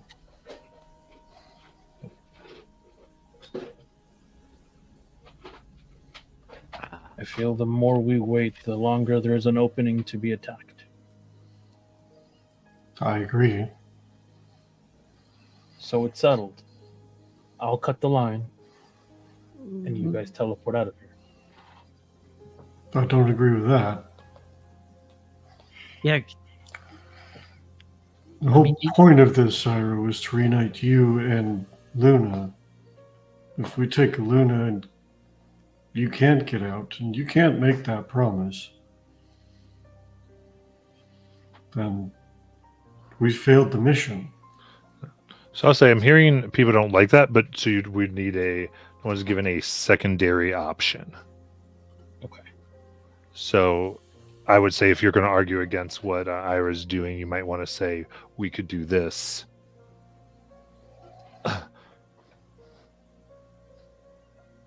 I can put down a tiny hut.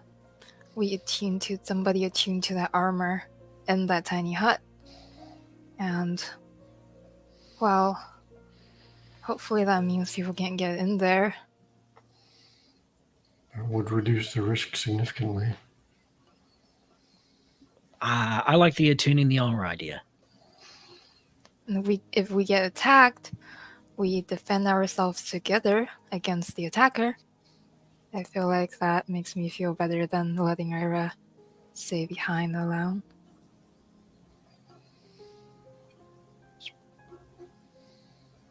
I like Look, it.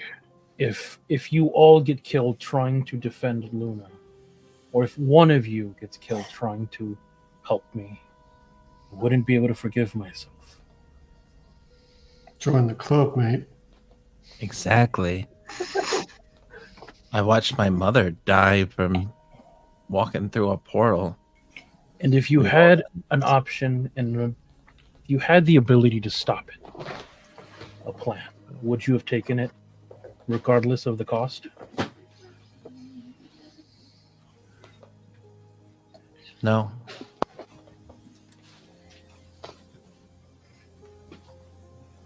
Because I did have a chance. And I didn't. Tiny hut, Lithra. I like it. Alright, tiny hut it is.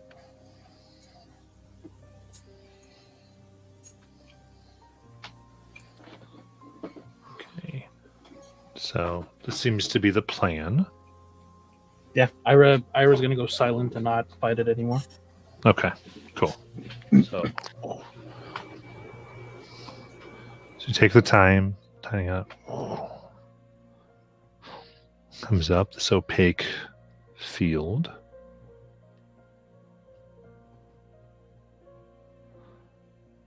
And someone wanted to tune to the armor. Who was trying to do that?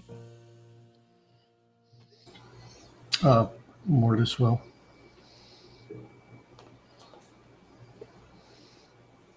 When we get a And- chance at... Oh, go ahead. But Oh, sorry. I was going to say, while Murdis is attuning, I would like to set up Arcane Eye outside of the space to just keep an eye on stuff going on and such. I would reattune to my breastplate and my robe of eyes to try to help with the endeavor of keeping an eye out. I'd like to try to get Brazen Edge, try to talk to Brazen Edge away from the group, just so we're out of earshot, if possible. Tiny hut. Well, they'd have to leave Tiny Hut. Just whisper lower. There's no way. No, I'm, you know, Accepted. so you'd have to, if you want to leave Tiny Hut, you can leave Tiny Hut, but you would have to leave Tiny Hut and walk away from it.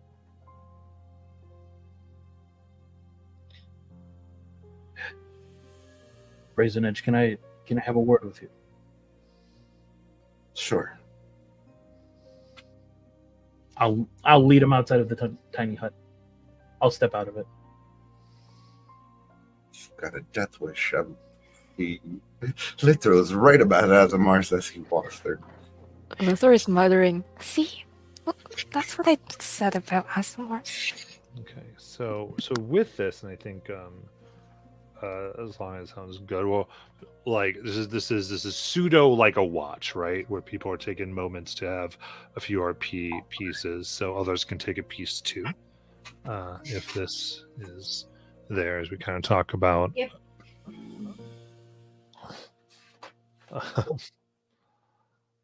But go ahead, Brazen Edge and Ira. Brazen Edge, I need you to help me convince them. Listen, What? you guys have to get Luna out of here at all costs.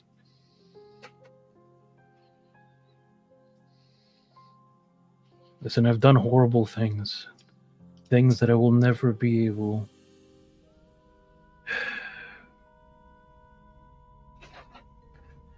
I will never be able to repent for. God damn it! Fucking Mortis. I've done things that I'll never be able to come back from. Cities, mothers, children.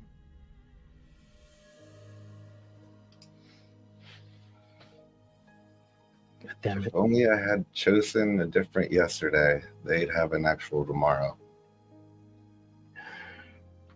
That mentality is going to kill you. If not physically, mentally. You don't understand. You have to get Luna out of here. She is literally from the years and years that I've spent destroying.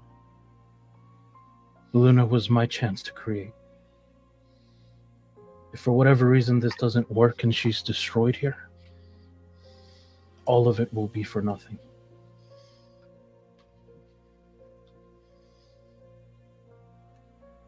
I'll do my best to get her to safety, but I don't think anybody else is going to agree to leave you. You're not by yourself anymore, Ira. Remember? Trust goes both ways, and I need you all to trust me that I will come back to you.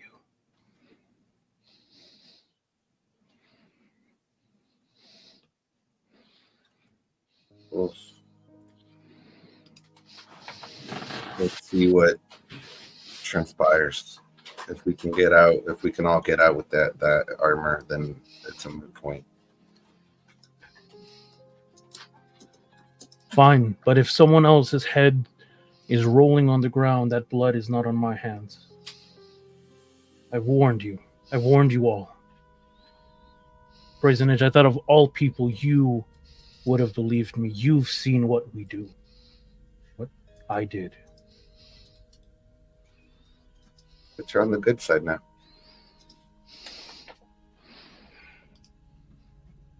So do What it was for, that? What? Sorry? so do it for good.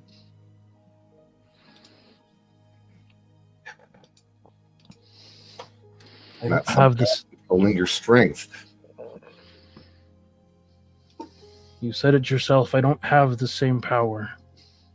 I'm no longer immortal. I take damage. I bleed.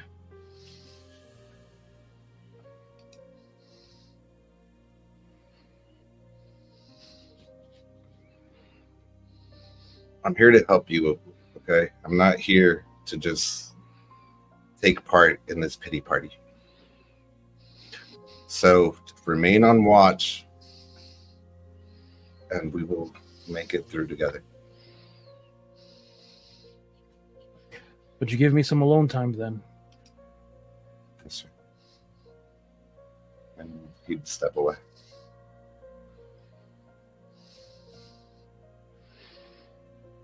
While we're in here and Mortis is attuning the armor, the Sovereign Blade is locked down on Jackson's back, and he reaches into his bag of holding and draws out a rapier with an antler basket handguard, and he is going to reattune to Renegade. Like it. Lines of jealousy come from the sword.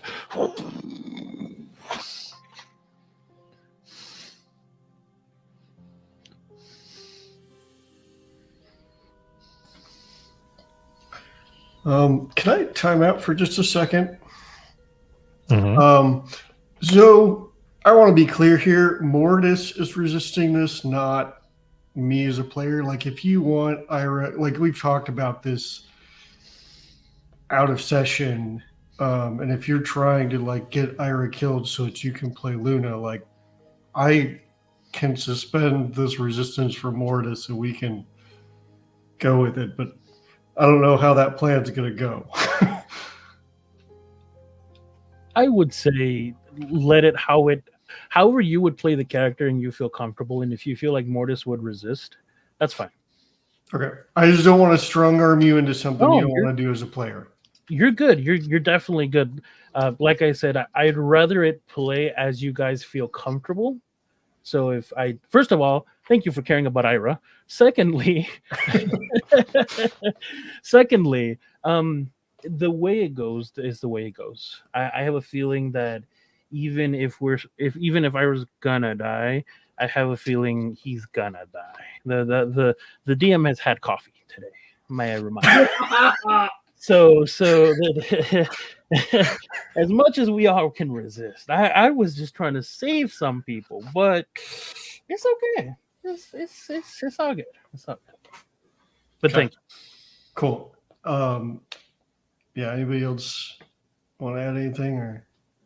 If y'all don't get into combat and I set up this whole goddamn board, I'm coming for you.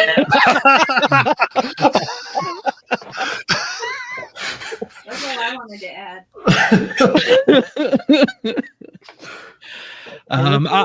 Let me borrow I'll that just- bag of holding real quick. I'll just second what Devin said because I'm of the same mind. I'll third that.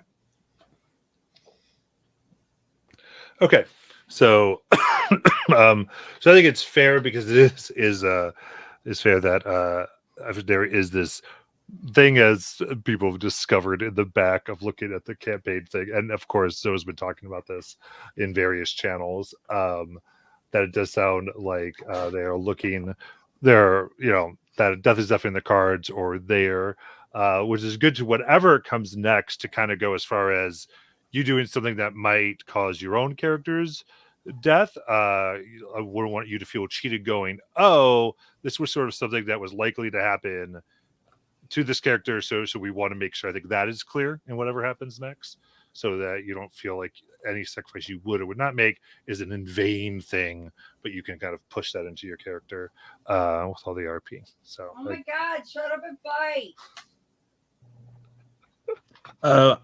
So this is the first time hearing of any of this, by the way. I said it once in the chat room. And Yeah, everybody- I don't, so I don't, that's- I don't go to those. right. so. Yeah, that's why I'm saying it, because some people know and some people don't.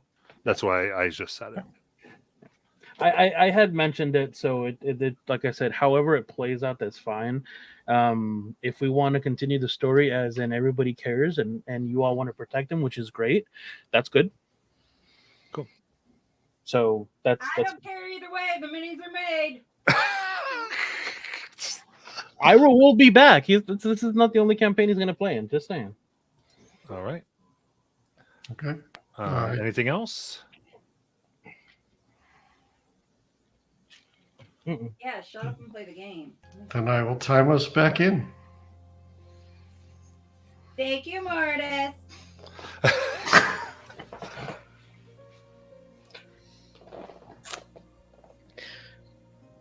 I'll also take out the wand of magic missiles from the bag of holding and have that ready as well, just in case.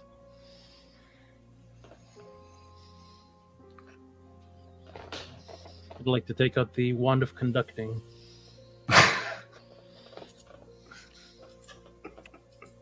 Just to have it on the ready in case, something goes down, have epic horns blaring in the background.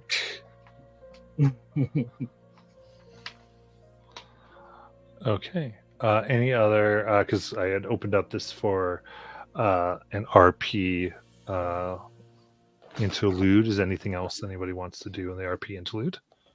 Yeah, now that we're not being eavesdropped on by this guy, we're just going to go to Lithra while he's attuning, and just Lithra. I don't know if you noticed, but there seems to be a theme of 27 here. Does the number 27 have arcane significance? 27. In Lithra's studies, would she have learned anything about the number? It is. Do you know is definitely an arcane number? It would show up in arcanology. One of power, one in which you could do stuff. I think, as far as you could definitely set up something very powerful around the formulas if you would align around that. Strange. Also, if one of the 27 walls lead into a power draining structure such as this, they might also be building something quite powerful. Just a speculation, though. And specifically with that, it has to do with it being a 9 multiple and 9 orders of power of spells. So it is 3 times the order of spells. Nerd. Listen.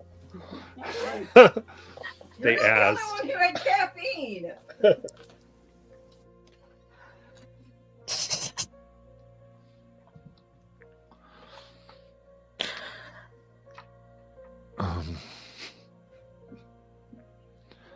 Anyway, I get more into that if you wanted more lore on that, depending on how much you want for this session. Now that I've been called out by our department.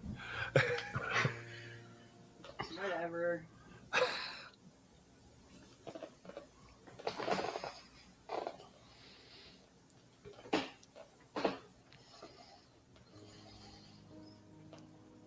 Oh.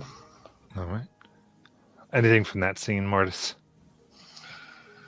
So definitely not a surprise that they're building something powerful.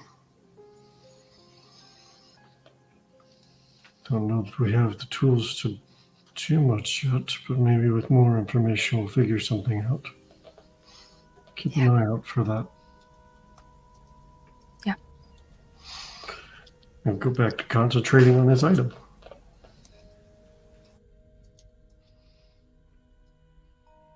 Anything else?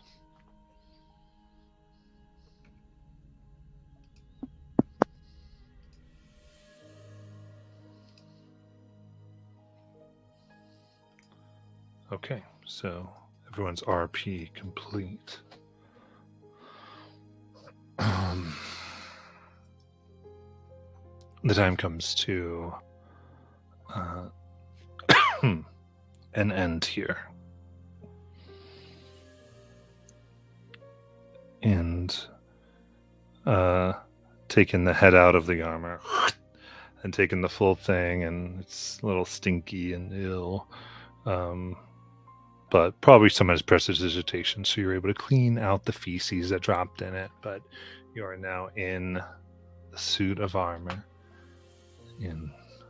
tuned. There is a lot into this. One of the things you do realize is that it essentially is it takes an hour to unattune to it specifically, and it cannot move outside of the junction. It kind of locks down and your movement would become 0. Oh, that's going to be fun. Who's carrying him?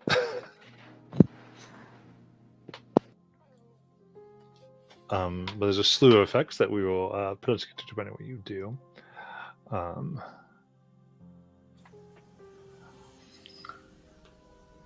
But you are able to unlock the cell if you so desire. Yeah, he would do so.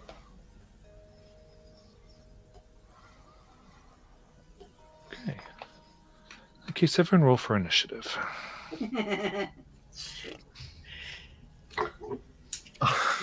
Oh, come on. You all knew it was coming.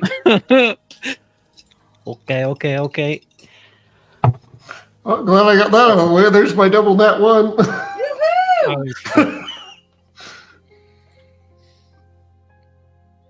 Oh man, no bad magic this time. What kind of armor is this, Matt? Heavy. Heavy armor? Okay, like plate mail or Yeah. Plate would. splinter? Your AC is 27 in it. Dang. That's some bad armor.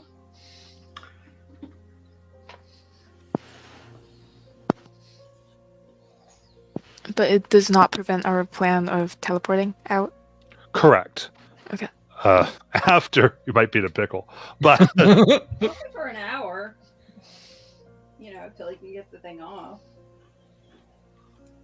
correct here. Oh, So come on. You guys have stripped in front of each other so many times. It's like a normal Tuesday.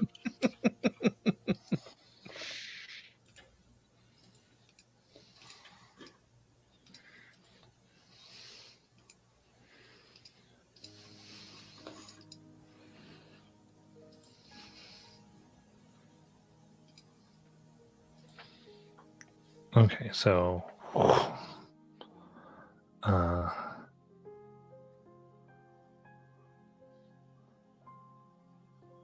it goes down as all of you watch as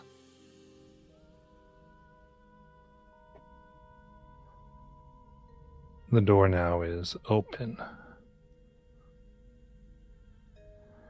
And a thick black darkness fills the room.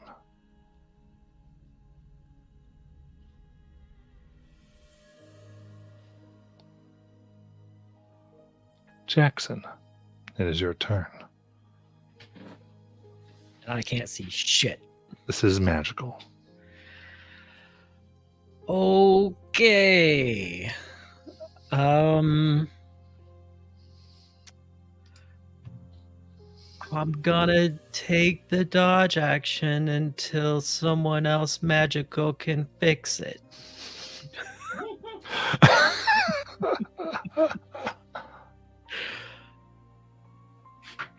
That's my turn.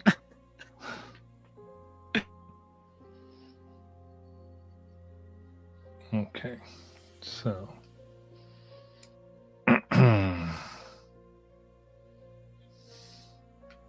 Well, and Harper shows up, but she's just right next to Jackson.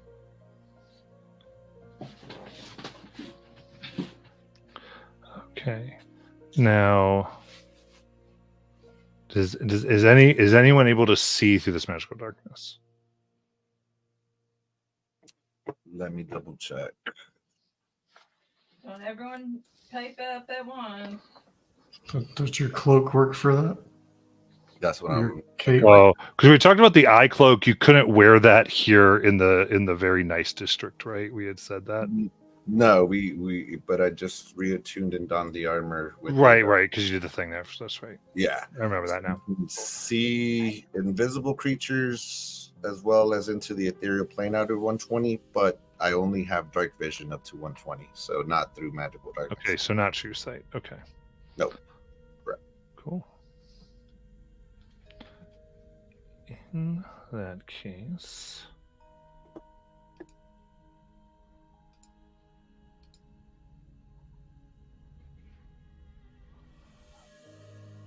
with a 31, a blade slides into Ira's side.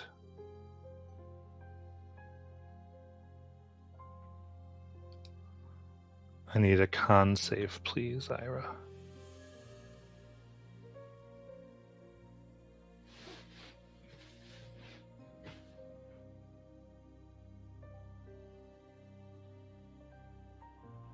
$16. Okay. Poison does not affect you.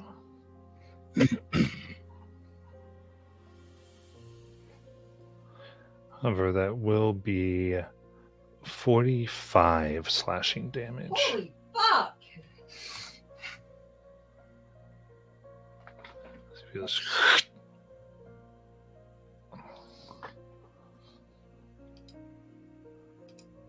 Charlotte.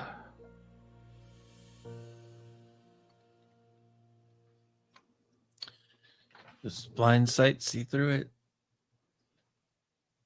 What's your blind sight? Blindfold of far seeing. What is your? What's the distance of your blind sight? It's between 30 and 120, but I don't see anything within 30. Okay, and you have your blindfold on. I can. That's why I'm asking. Well, blind. That's what- Okay, I That's see. what- Because you know how that. Yeah, blind sight. Yeah, blind sight has the potential to be able to locate things within magical darkness. Yes. All right, so I will go ahead and put that on. Still the best buy of all. Do I see anything? All right. So is Ira greater than 30 feet from Charlotte? Ira is 5 feet from Charlotte. No, you don't see anything. Okay.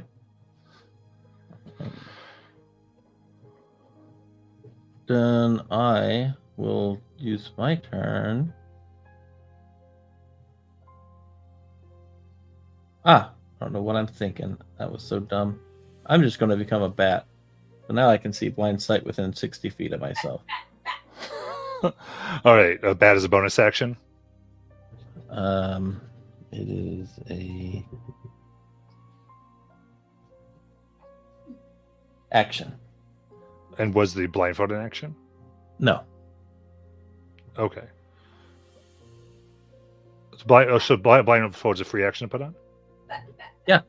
Okay, perfect. All right, so action bat. Then you do sense a being near Ira. Am I putting this mini out or not? Blind sight's a sense, so you're not blinded, but you don't get like detail. Really? Yeah, that's how blind sight works. I've never read Blindsight, guys. All right. Well, I will fly up. That's my turn. Okay. Wait. Technically, it's flanking if she's behind him, right? If she wants to, well, it depends how she wants to do it. I don't. Can a bat flank? Yeah, it's a creature. All right. I'll go flank as a bat. See, I might not know what Blindsight does, but I do know how to flank as a bat.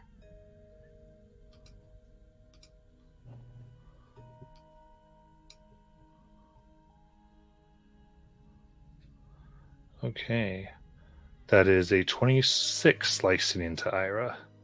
Ooh! What? as you can sense this thing with many, many arms kind of in. Mamma mia. I don't. And I'll roll damage here. Nope. Yeah, so 20 to hit is what that was. Not joking.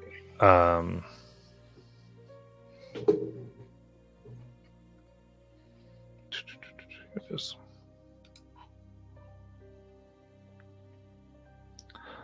That is 37 slashing. I need another con save.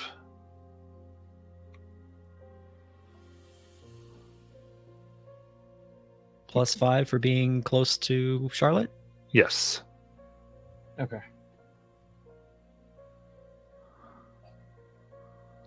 That's a 23 plus the 5 is a 28. Very Woo! good.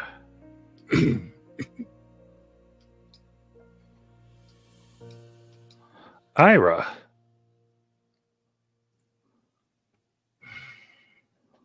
Do I get a sense of who's here? Would I have known?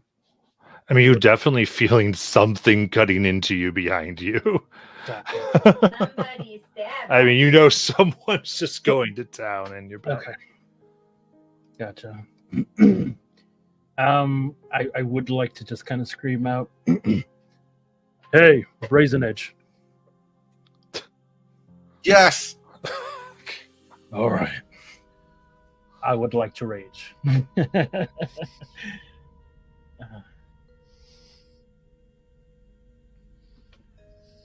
is it? Bonus action. I'm going to grab that Executioner's Blade, swing around, and actually I'll turn around and just swipe at. Presumably, I would know more. You have a sense of where they are. Yeah, yeah. Yeah, right. From Definitely. being stabbed. That's Yeah, it would be okay. disadvantaged, but yeah. Yeah, gotcha. But I'm flanking, so it's a straight roll. Oh, so flat row, yep. Flat roll. Okay, cool. So 21 to hit. Woo! All right. One sec. All right. You come out right. You kind of like feel what appears to be like flesh as you follow it up. And as your blade inserts, you feel that flesh vanish.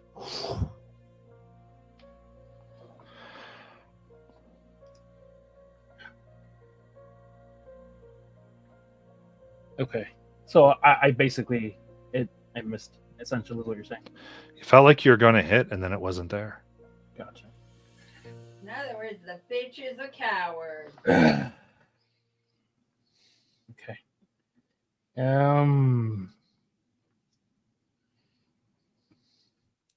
I guess that's pretty much it because I used a bonus action of rage and one of my attacks. Can I swing? Here, I'll do this. I'll swing backwards from behind me, just to see if it moved behind me. Does that make sense?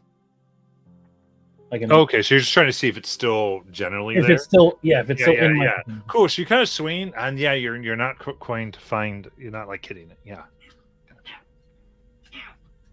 Because that's not an actual attack, is it? Or is it? No, I mean technically I get 2 attacks per the action. Okay, but so, it's fine, so take right? your second attack. Okay. Don't hit Charlotte. 26 to hit. Okay. Would that still be at a disadvantage though?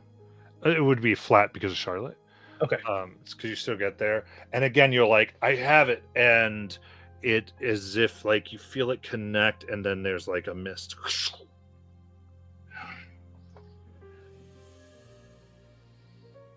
I warned you all. You should have ran.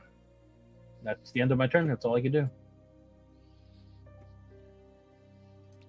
Okay, I'm gonna take another attack here. That is a 30. Who hurt you? Oh, to hit me? Oh, Yeah. magically doesn't hit. All of a sudden. All right. And that will equal 43 slashing damage. Holy fudge-o-matic, the San Francisco treat.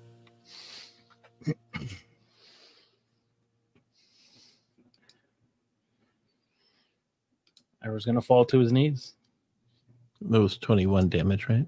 Right. Oh, that's right. I forget how to be a barbarian sometimes, and I don't know. Hold on. So you said 43 was the damage? Yeah, so 21 is 21. halved. And then I need the con save again. I still get that bump from Yeah. Yep. that is a 24 plus that 5 is a 29. Very nice. Guys, I don't think you can poison him. Then Lythra. Lythra can't really see anything, so she's going to do the only thing that's reasonable for her. She's going to attempt to cast Crown of Stars. Okay. It is a spell that creates light of level 7, if that makes any difference to this magical darkness. All right. Ooh.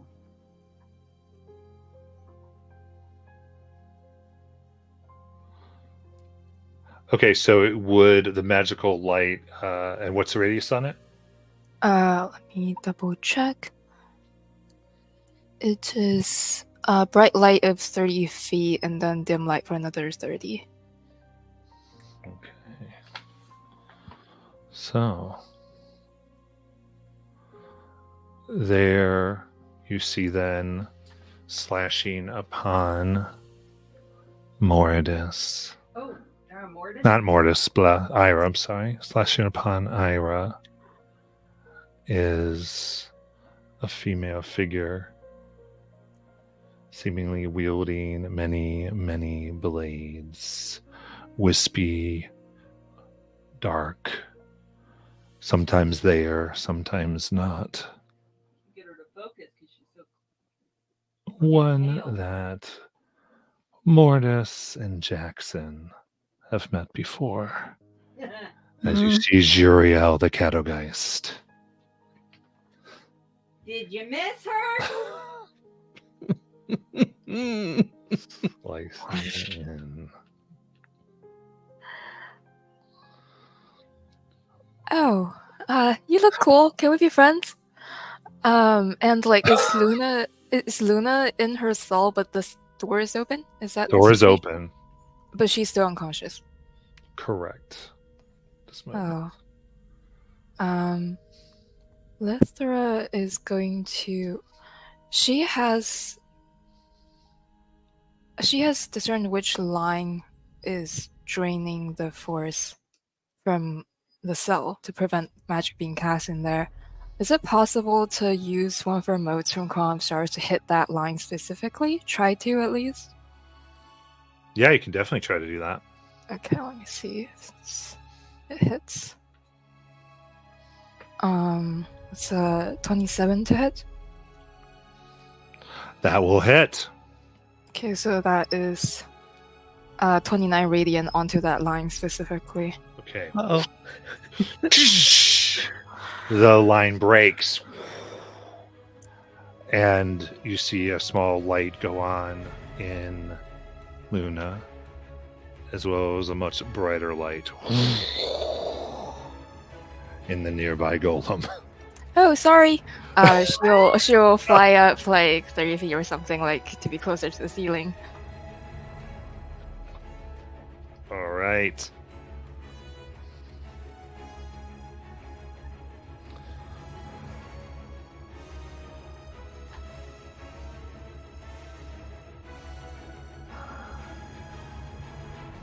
All right, looking at this,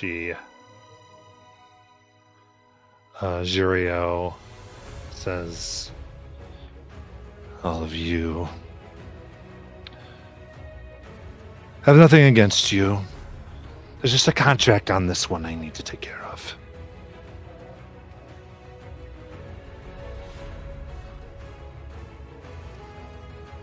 He is desperate.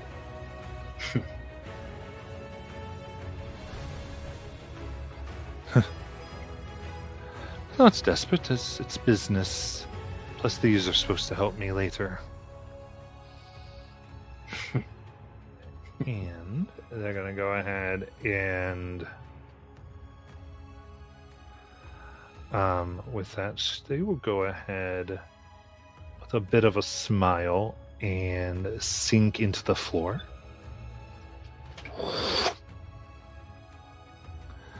And then strike from hidden up across your ankles. There, Ira. Guys, I know I called her a coward, but That's a 27 to hit. Okay, yep.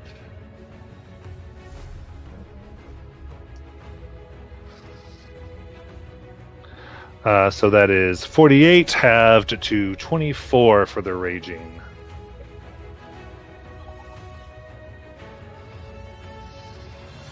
You see Ira on his knees, trying to find Brazen Edge.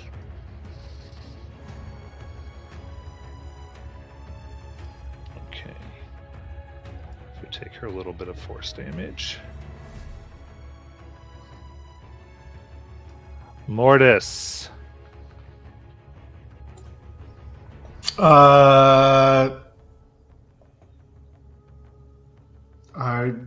Can Mortis, with the armor, command these golems to keep their eyes on the inevitable end and to attack the inevitable end, like the Kato Geist?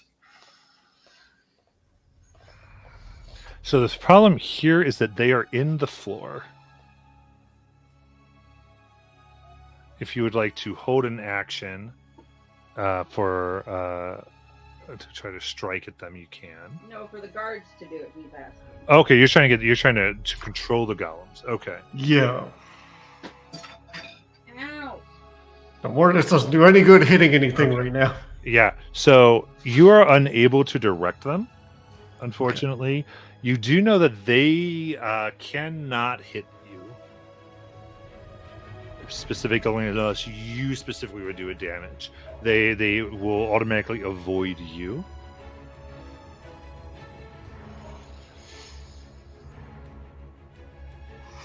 Okay. Well then. Unless you did something to them, of course, then you would void that protection.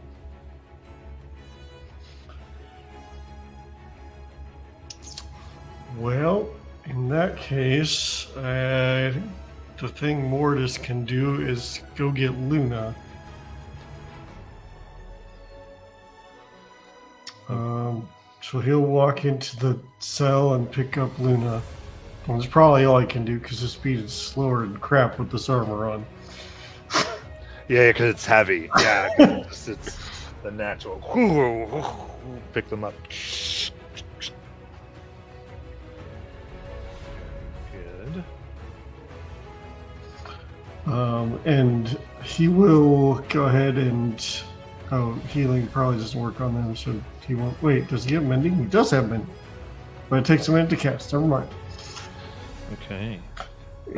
With this, you are able to, and you can access, you know that there's a teleportation circle basically back at the entrance, so that's where you could create one. If you get back to the end of this, you could get anybody willing into it, and you could get to the lobby if you wanted, or you get to just to the 27 area, but you can get all the way to the lobby if you so desired.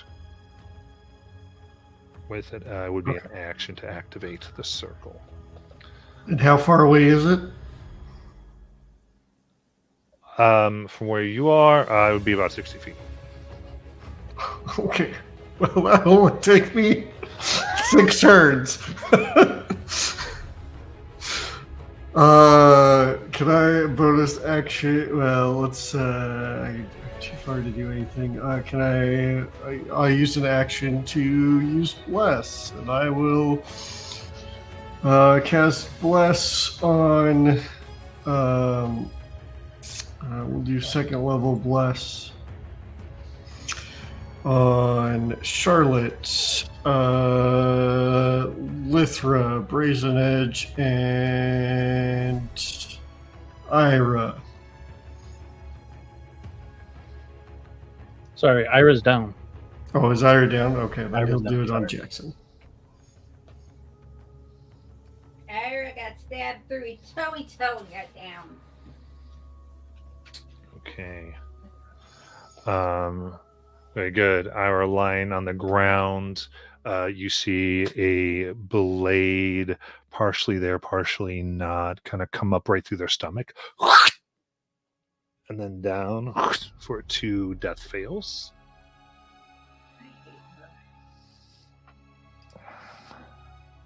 In Brazen Edge.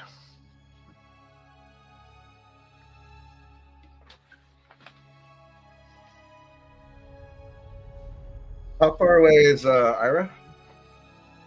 You are 5 feet from him. I kind of piled you all up in there. Okay. He will kneel down and remember what he promised as he would take his bag. As he says, Luna's going to need this. As an action, I would like to cast Haste on Mortis to try to give him some more movement, and run towards start making his way towards the teleportation circle. Okay.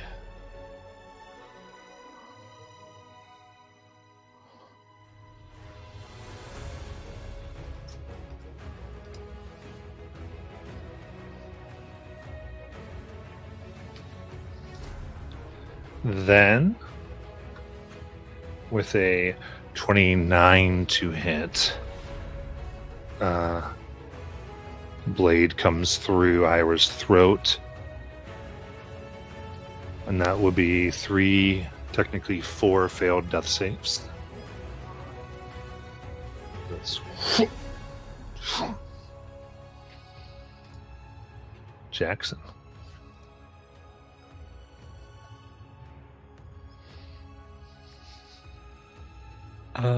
What does the golem currently look like it's about to do?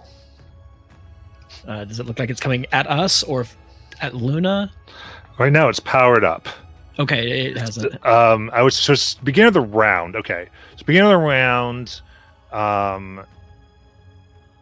you look like it's. That's so interesting. You do think it's going to attack maybe the close person, but it's hard to totally know. Okay, yeah, I guess I was wondering if it looked like it was coming after us or keeping Luna in. Looked like its primary goal. Primary goal seems to be more concerned with killing all of you. Okay.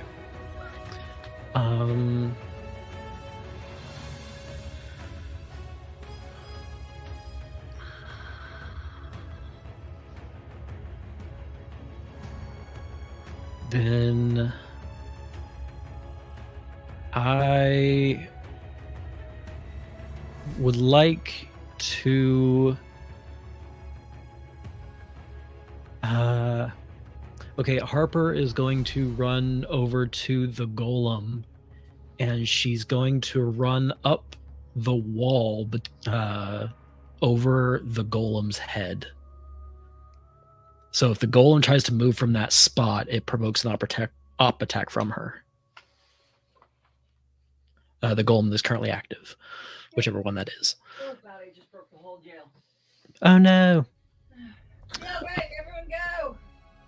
And how far is Harper from Jackson right now? We're doing that. 5, 10, 15, 20, 25.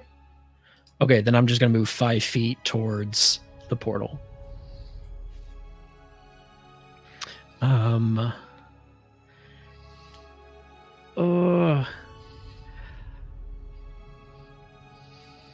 it. And that It's my turn. Oh, no, it's not. I'm gonna fucking bonus action. I'm gonna... Oh, I can't see the Kato guys right now. She's probably gone. She completed her contract. Then no, that's the end of my turn. Okay.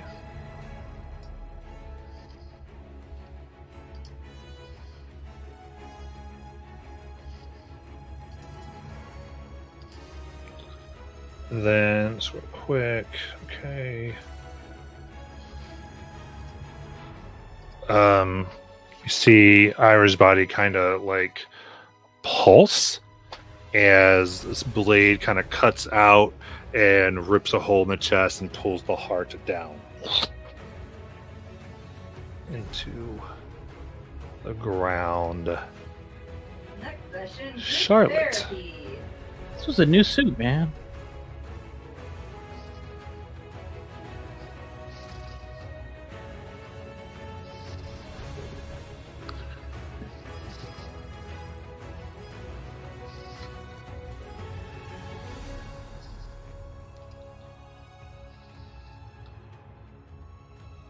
Charlotte, it's your turn. I know. Okay.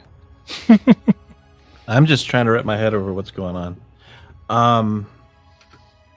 Do I see this thing, or is it like just disappeared in the ground? It's in the ground. They're So they're, it's just chill- disappeared they're, in chill- the they're chilling in the floor.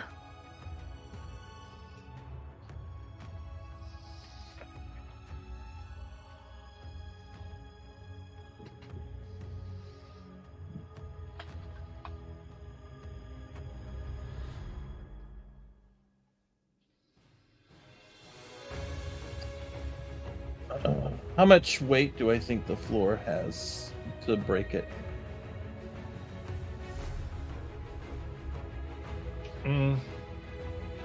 Give me a history check.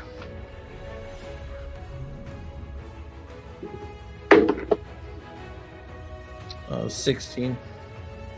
Okay. So in game terms, I would think you'd think Whitestone probably has a AC of around 18 and a damage threshold of about 15. And to kind of break a significant section of like a 5-foot block or something, that may take, 80 or so, 90 damage. Okay.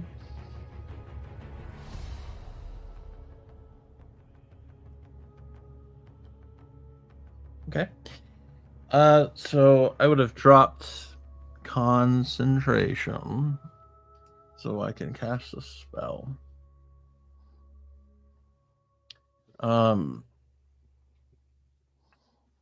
I will cast. I guess I'm not good at this, but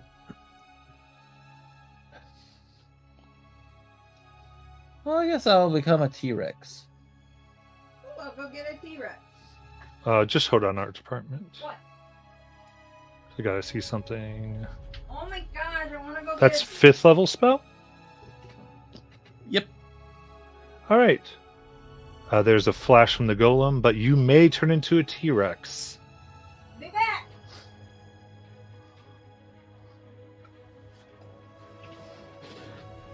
I need to get a red. I guess technically it's not anything because it comes from a lodestone, but Is it polymorph? yes. Then it's casting a spell, Oh, and it would be able to be dealt with normally.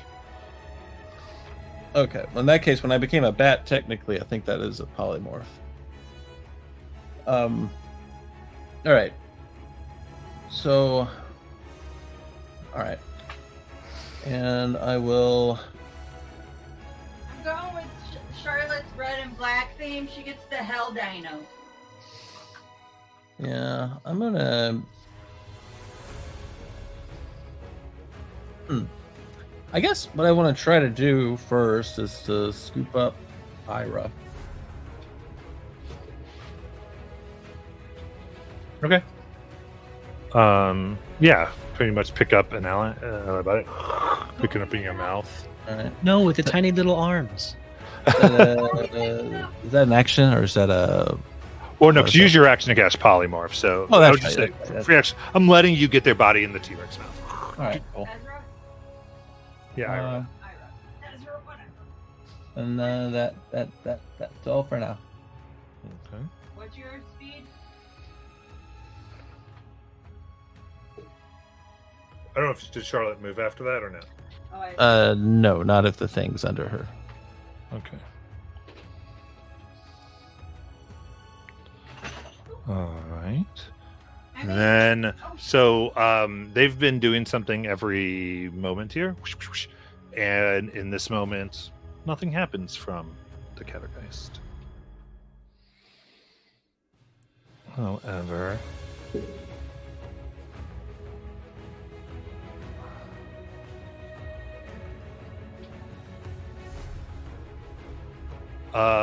the golem does flash towards the T-Rex and turns them back into Charlotte. I just got Ezra stuck in there. No fun. And they will move 30 feet to get next to basically somebody. They just don't want to provoke opportunity. Charlotte, if possible. Wait, who's moving? The golem. Can Harper attack them? Yeah. Okay. Is Harper next to them? Then they wouldn't move. I wasn't. Cool. Then I'm going to stay there in that case. And that's 5. So then I need a 25-foot radius. Radius? Yes. From the golem.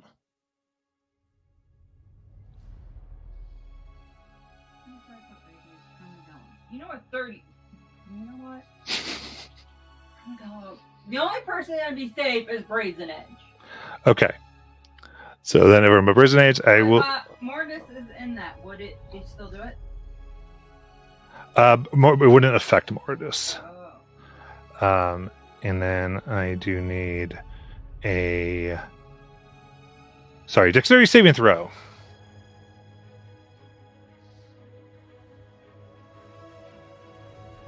Thanks, folks in chat.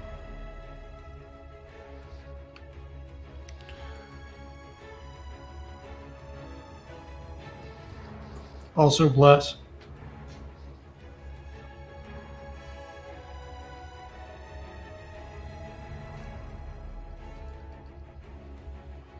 Oh!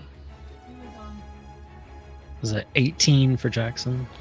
All right. So I'll tell everybody the DC here is 18. Oh shit!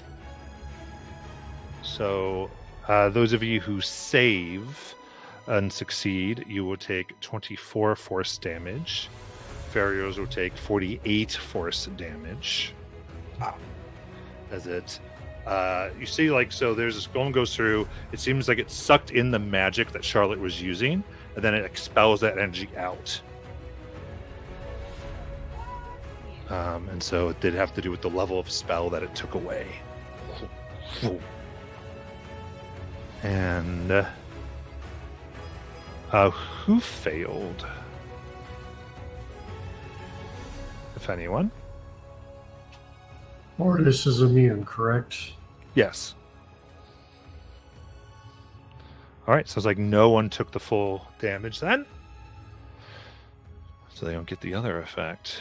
Now, one of the effect Harper, because it's only a creature, but it will do a slam against Harper for a dirty 20. That hits, and she vanishes. Okay. And now it'll begin to use its movement to get really now to a nearby enemy. Who doesn't want to prioritize? Probably the one saw casting since it's been up, so most likely Charlotte.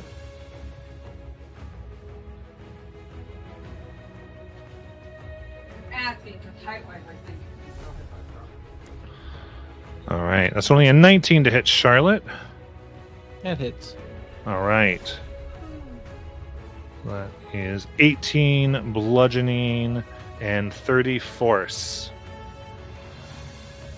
damage. Explosion. And that's its turn. Lithra.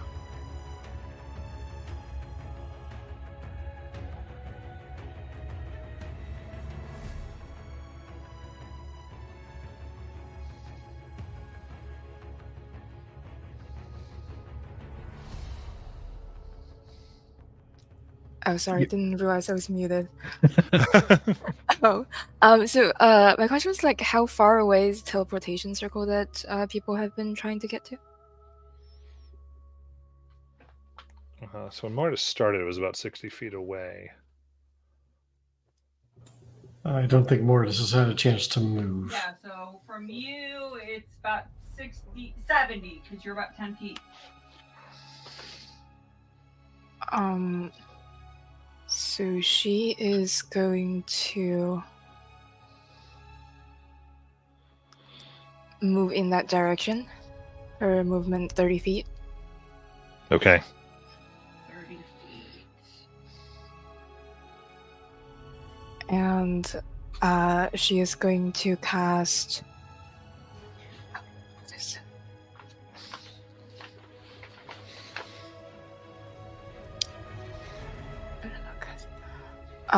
Trying to cast Vortex Warp on Moradis. Not sure if it will work or not, but she's trying to Vortex Warp Moradis onto that circle thing. Okay, Mortis, you can accept that. Can I take Luna with me if I accept it? Think it's So it is teleportation, right? Yeah, I think so. So normally not, but the armor would let you. That is one of the functionalities of the armor here. Oh. In addition, you can take any amount of creatures within 5 feet of you in this moment. Is Charlotte within 5 feet Or of me? willing creatures. Yeah, Charlotte. Is Charlotte still holding Ira's body? Yeah. After being shape changed? I mean, Charlotte didn't say she dropped it. Okay, Unless then, you're saying- yeah. The only ones you can't get is Jackson and Lithra. Yeah, then he would pull everybody over there.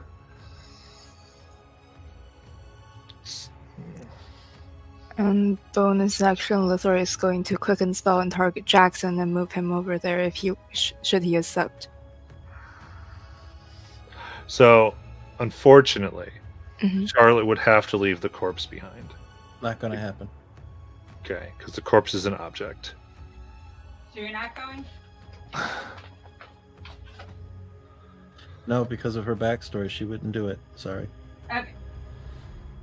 Well, that's what I figured, but I just wanted to double check. Alright. Alright, so, but Jackson is going?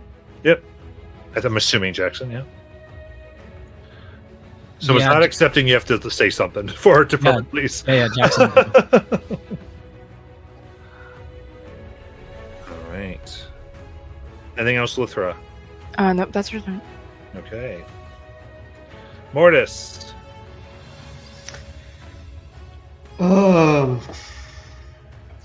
So activating this teleportation circle is an action. Can I teleport? Like, do they have to be within a range for me to teleport them as well? The farthest person from that would be Charlotte at 55 feet. So yes, people would have to be within, like, so to open it up and just sort of like teleport circle, people would have a turn to get to it. So they have until the start of your turn. Once it's open, and it's like a 10-foot radius, right? So, or diameter, one or the other.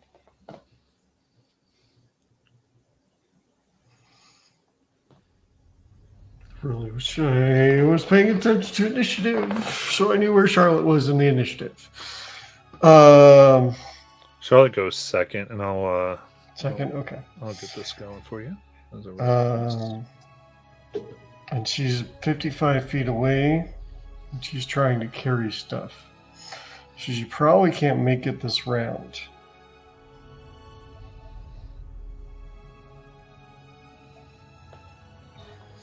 Now Mortis has a conundrum.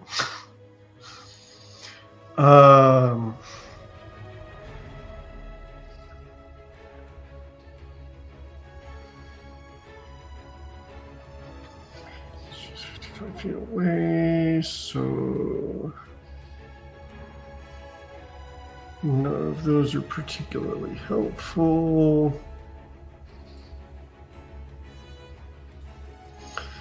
Yeah, I think Mortis would just hold his action till everyone's within range of the teleport to activate the teleporter. So I Okay. don't think there's anything else he can do with his action that's going to be better. Okay, so you're going to try to hold that basically. Yep. This way, kind of cool. You're just like, if everyone's in there, even if it's not my turn, I want to get it moving. Yep. Cool. And then Brazen Edge. I'm gonna call out to Charlotte and just plead with her. Don't let his sacrifice be in vain, as he will take his 30 feet and action dash if he needs to get to the teleportation circle.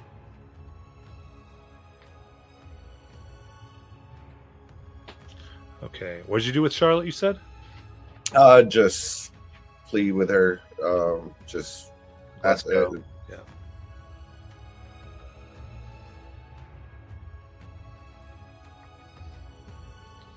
All right, as you go and dash. Jackson.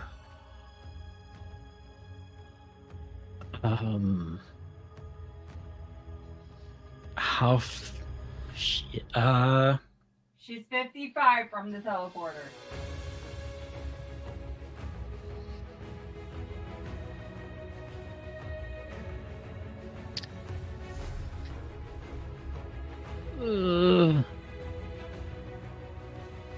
Well, maybe.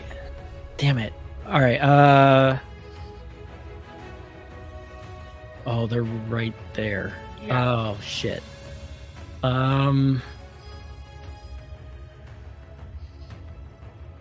Jackson looks at Charlotte. Does Charlotte look like she's going to keep trying to get Ira's body to the teleporter?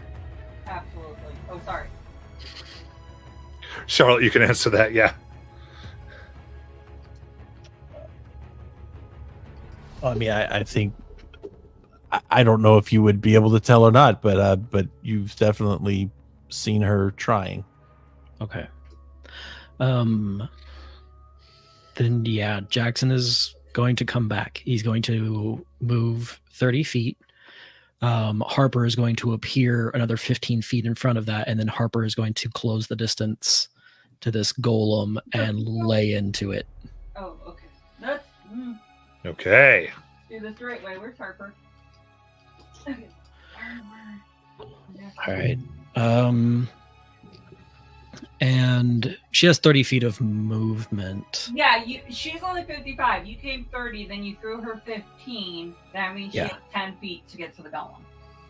So she'll still have 20. So how much? So she's able to get up to the golem. How much movement does she have left now that she's at the golem? Through 15, sure, that would be 17. She had to move 10 to get to the golem. Oh, nice. Then she's going to flank. Okay.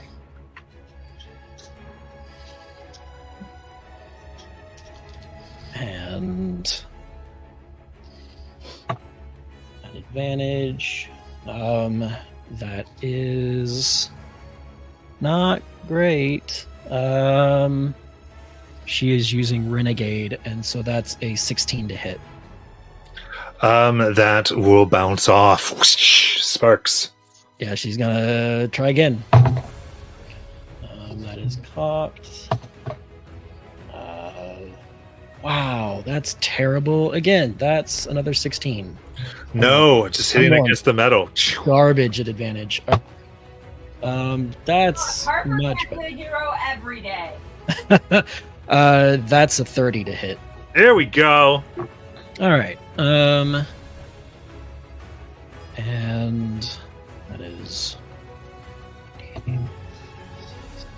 So that's 11 piercing, and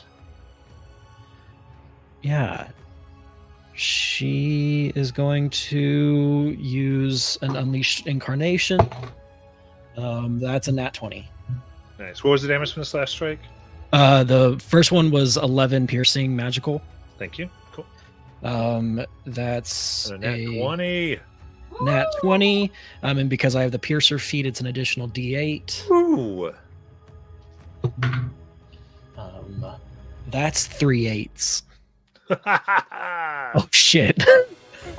Ow. So yeah, 24 plus 25, so 30 piercing. Okay. Yeah, it digs in deep as you scrape across runes. It's still looking pretty good, but you are dealing it damage. Yeah, and she's pissed. She's got emotion surge. Yeah.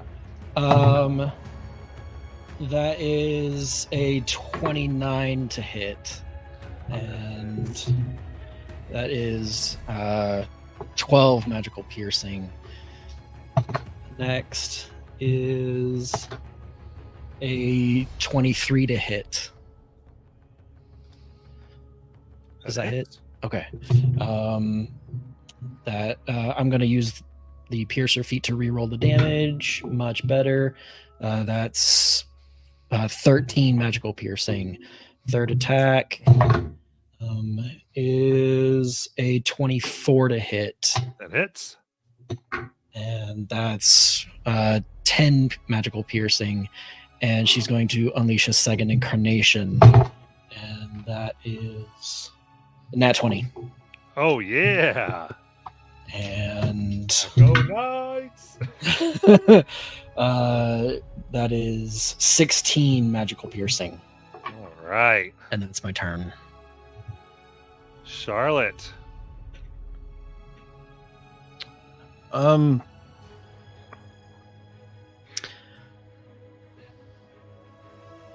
So a body is an object, so Misty Step wouldn't work with it, right?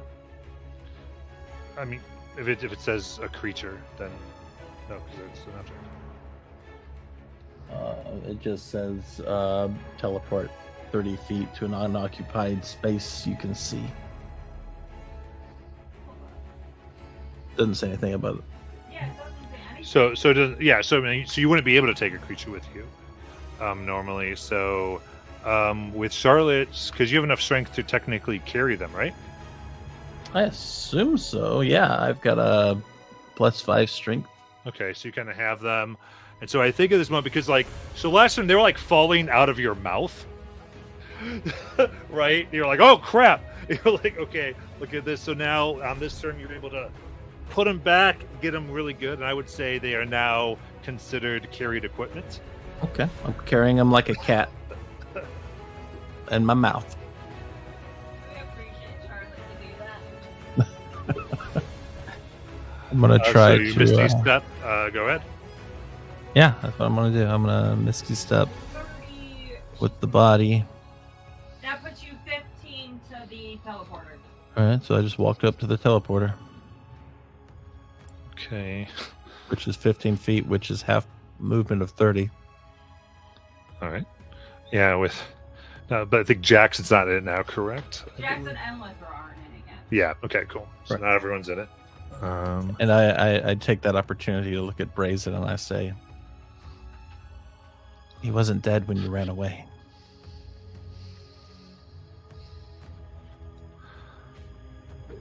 All right. Now it is the golem's turn. Got Harper. Yeah, Harper is nearby. And it will go ahead and slam at Harper. AC 18. That hits. As she vanishes. Then next closest. Can it reach the ceiling? I've asked twice. Quickly look at this thing. No, it cannot. Yeah, then Jackson is the next closest. However, this does not have enough to get to Jackson to move his 30, right? Yep. Yep. Oops. God damn it, Lithra. Stop being wrong.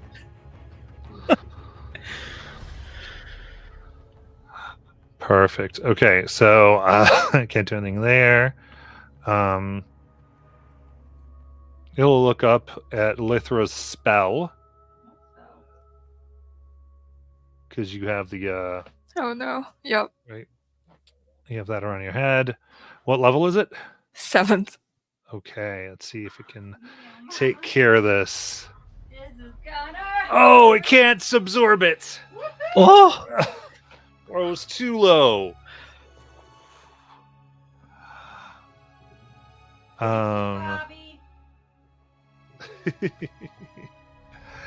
And now, Luna, you can have an HP Woohoo! and do anything you'd like.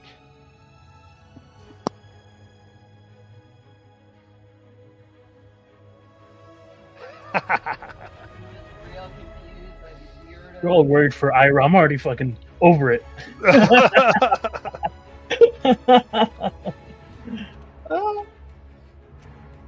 I think at this point,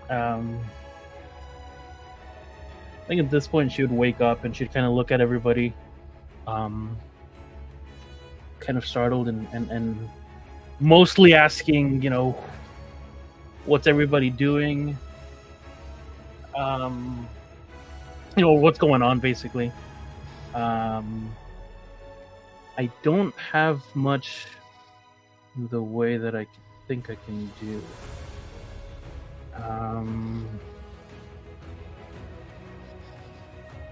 Would you say she's at full health? 1 HP. 1 HP right now. 1 HP, 1 HP. Okay, hold on. So be careful. I think she's not necessarily going to take an action. She's going to look around at everybody and ask, what's going on? Who are you people?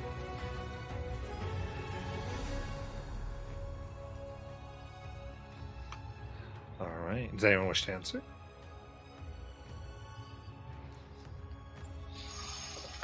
Mortis, Ira brought us to save you, but I don't know that he's going to make it.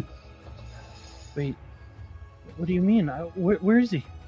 Where's Ira? Oh, he's gonna be so mad. He always gets so You mad. look, there's Ira in Charlotte's mouth. Wait, what's going on? All right. Lithra! Trauma. So much trauma. How far away is Jackson from the? How far away is Jackson from the teleportation, please? Jackson is 30 feet. So he can move there, probably. So Lithor is going to fly over to the teleportation circle.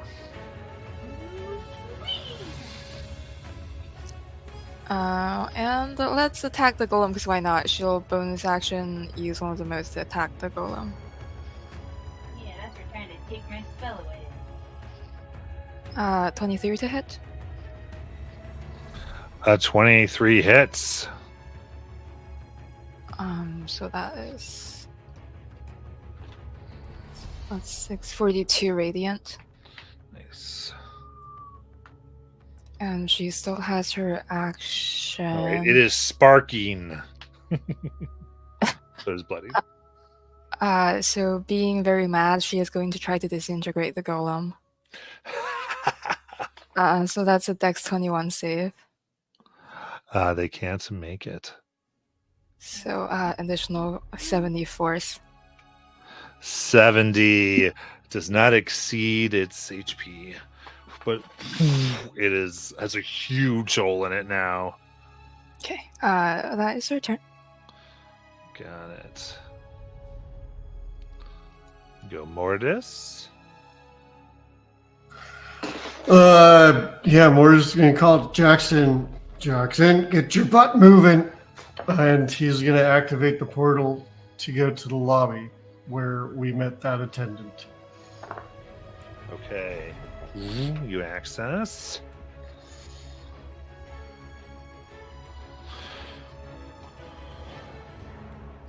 Brazen Edge.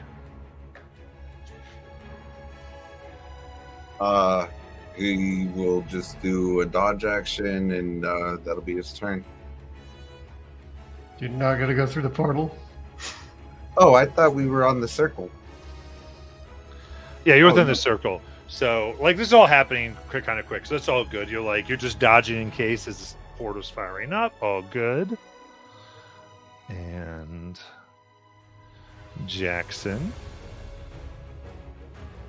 Yeah, Harper is going to appear between Jackson and the golem. And she is also wearing the knit onesie because she wears what Jackson wears. And she's going to take 3 attacks into the golem. God damn it! Now I want to make a onesie for her. That's a 24 to hit. I love how upset Harper is. That's 10 piercing. Okay. This, you son of a bitch. Oh, there's a damage boost. What does that do? D6. Plus 3.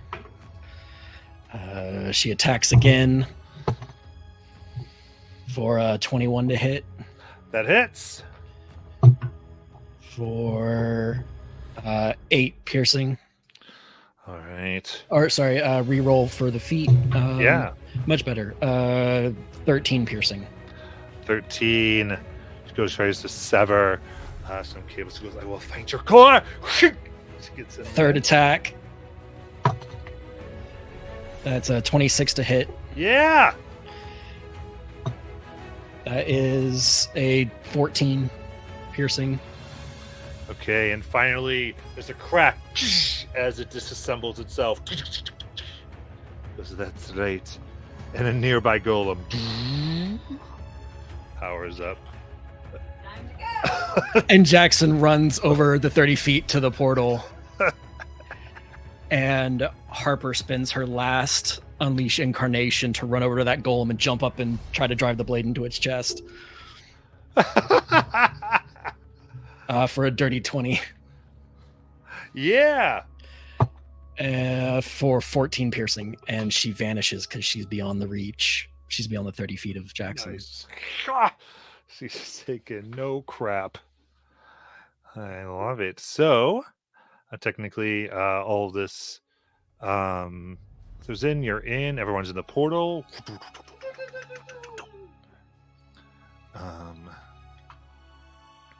And in the flash of light, You get the fuck off my screen. there is the moment as the blue light filters back in as you stand in the lobby with many a shocked face looking at the dead body missing its heart. It's like, what the? And we're in there for tonight. Oh. Everyone watching, thank you so much, and we'll come back next week.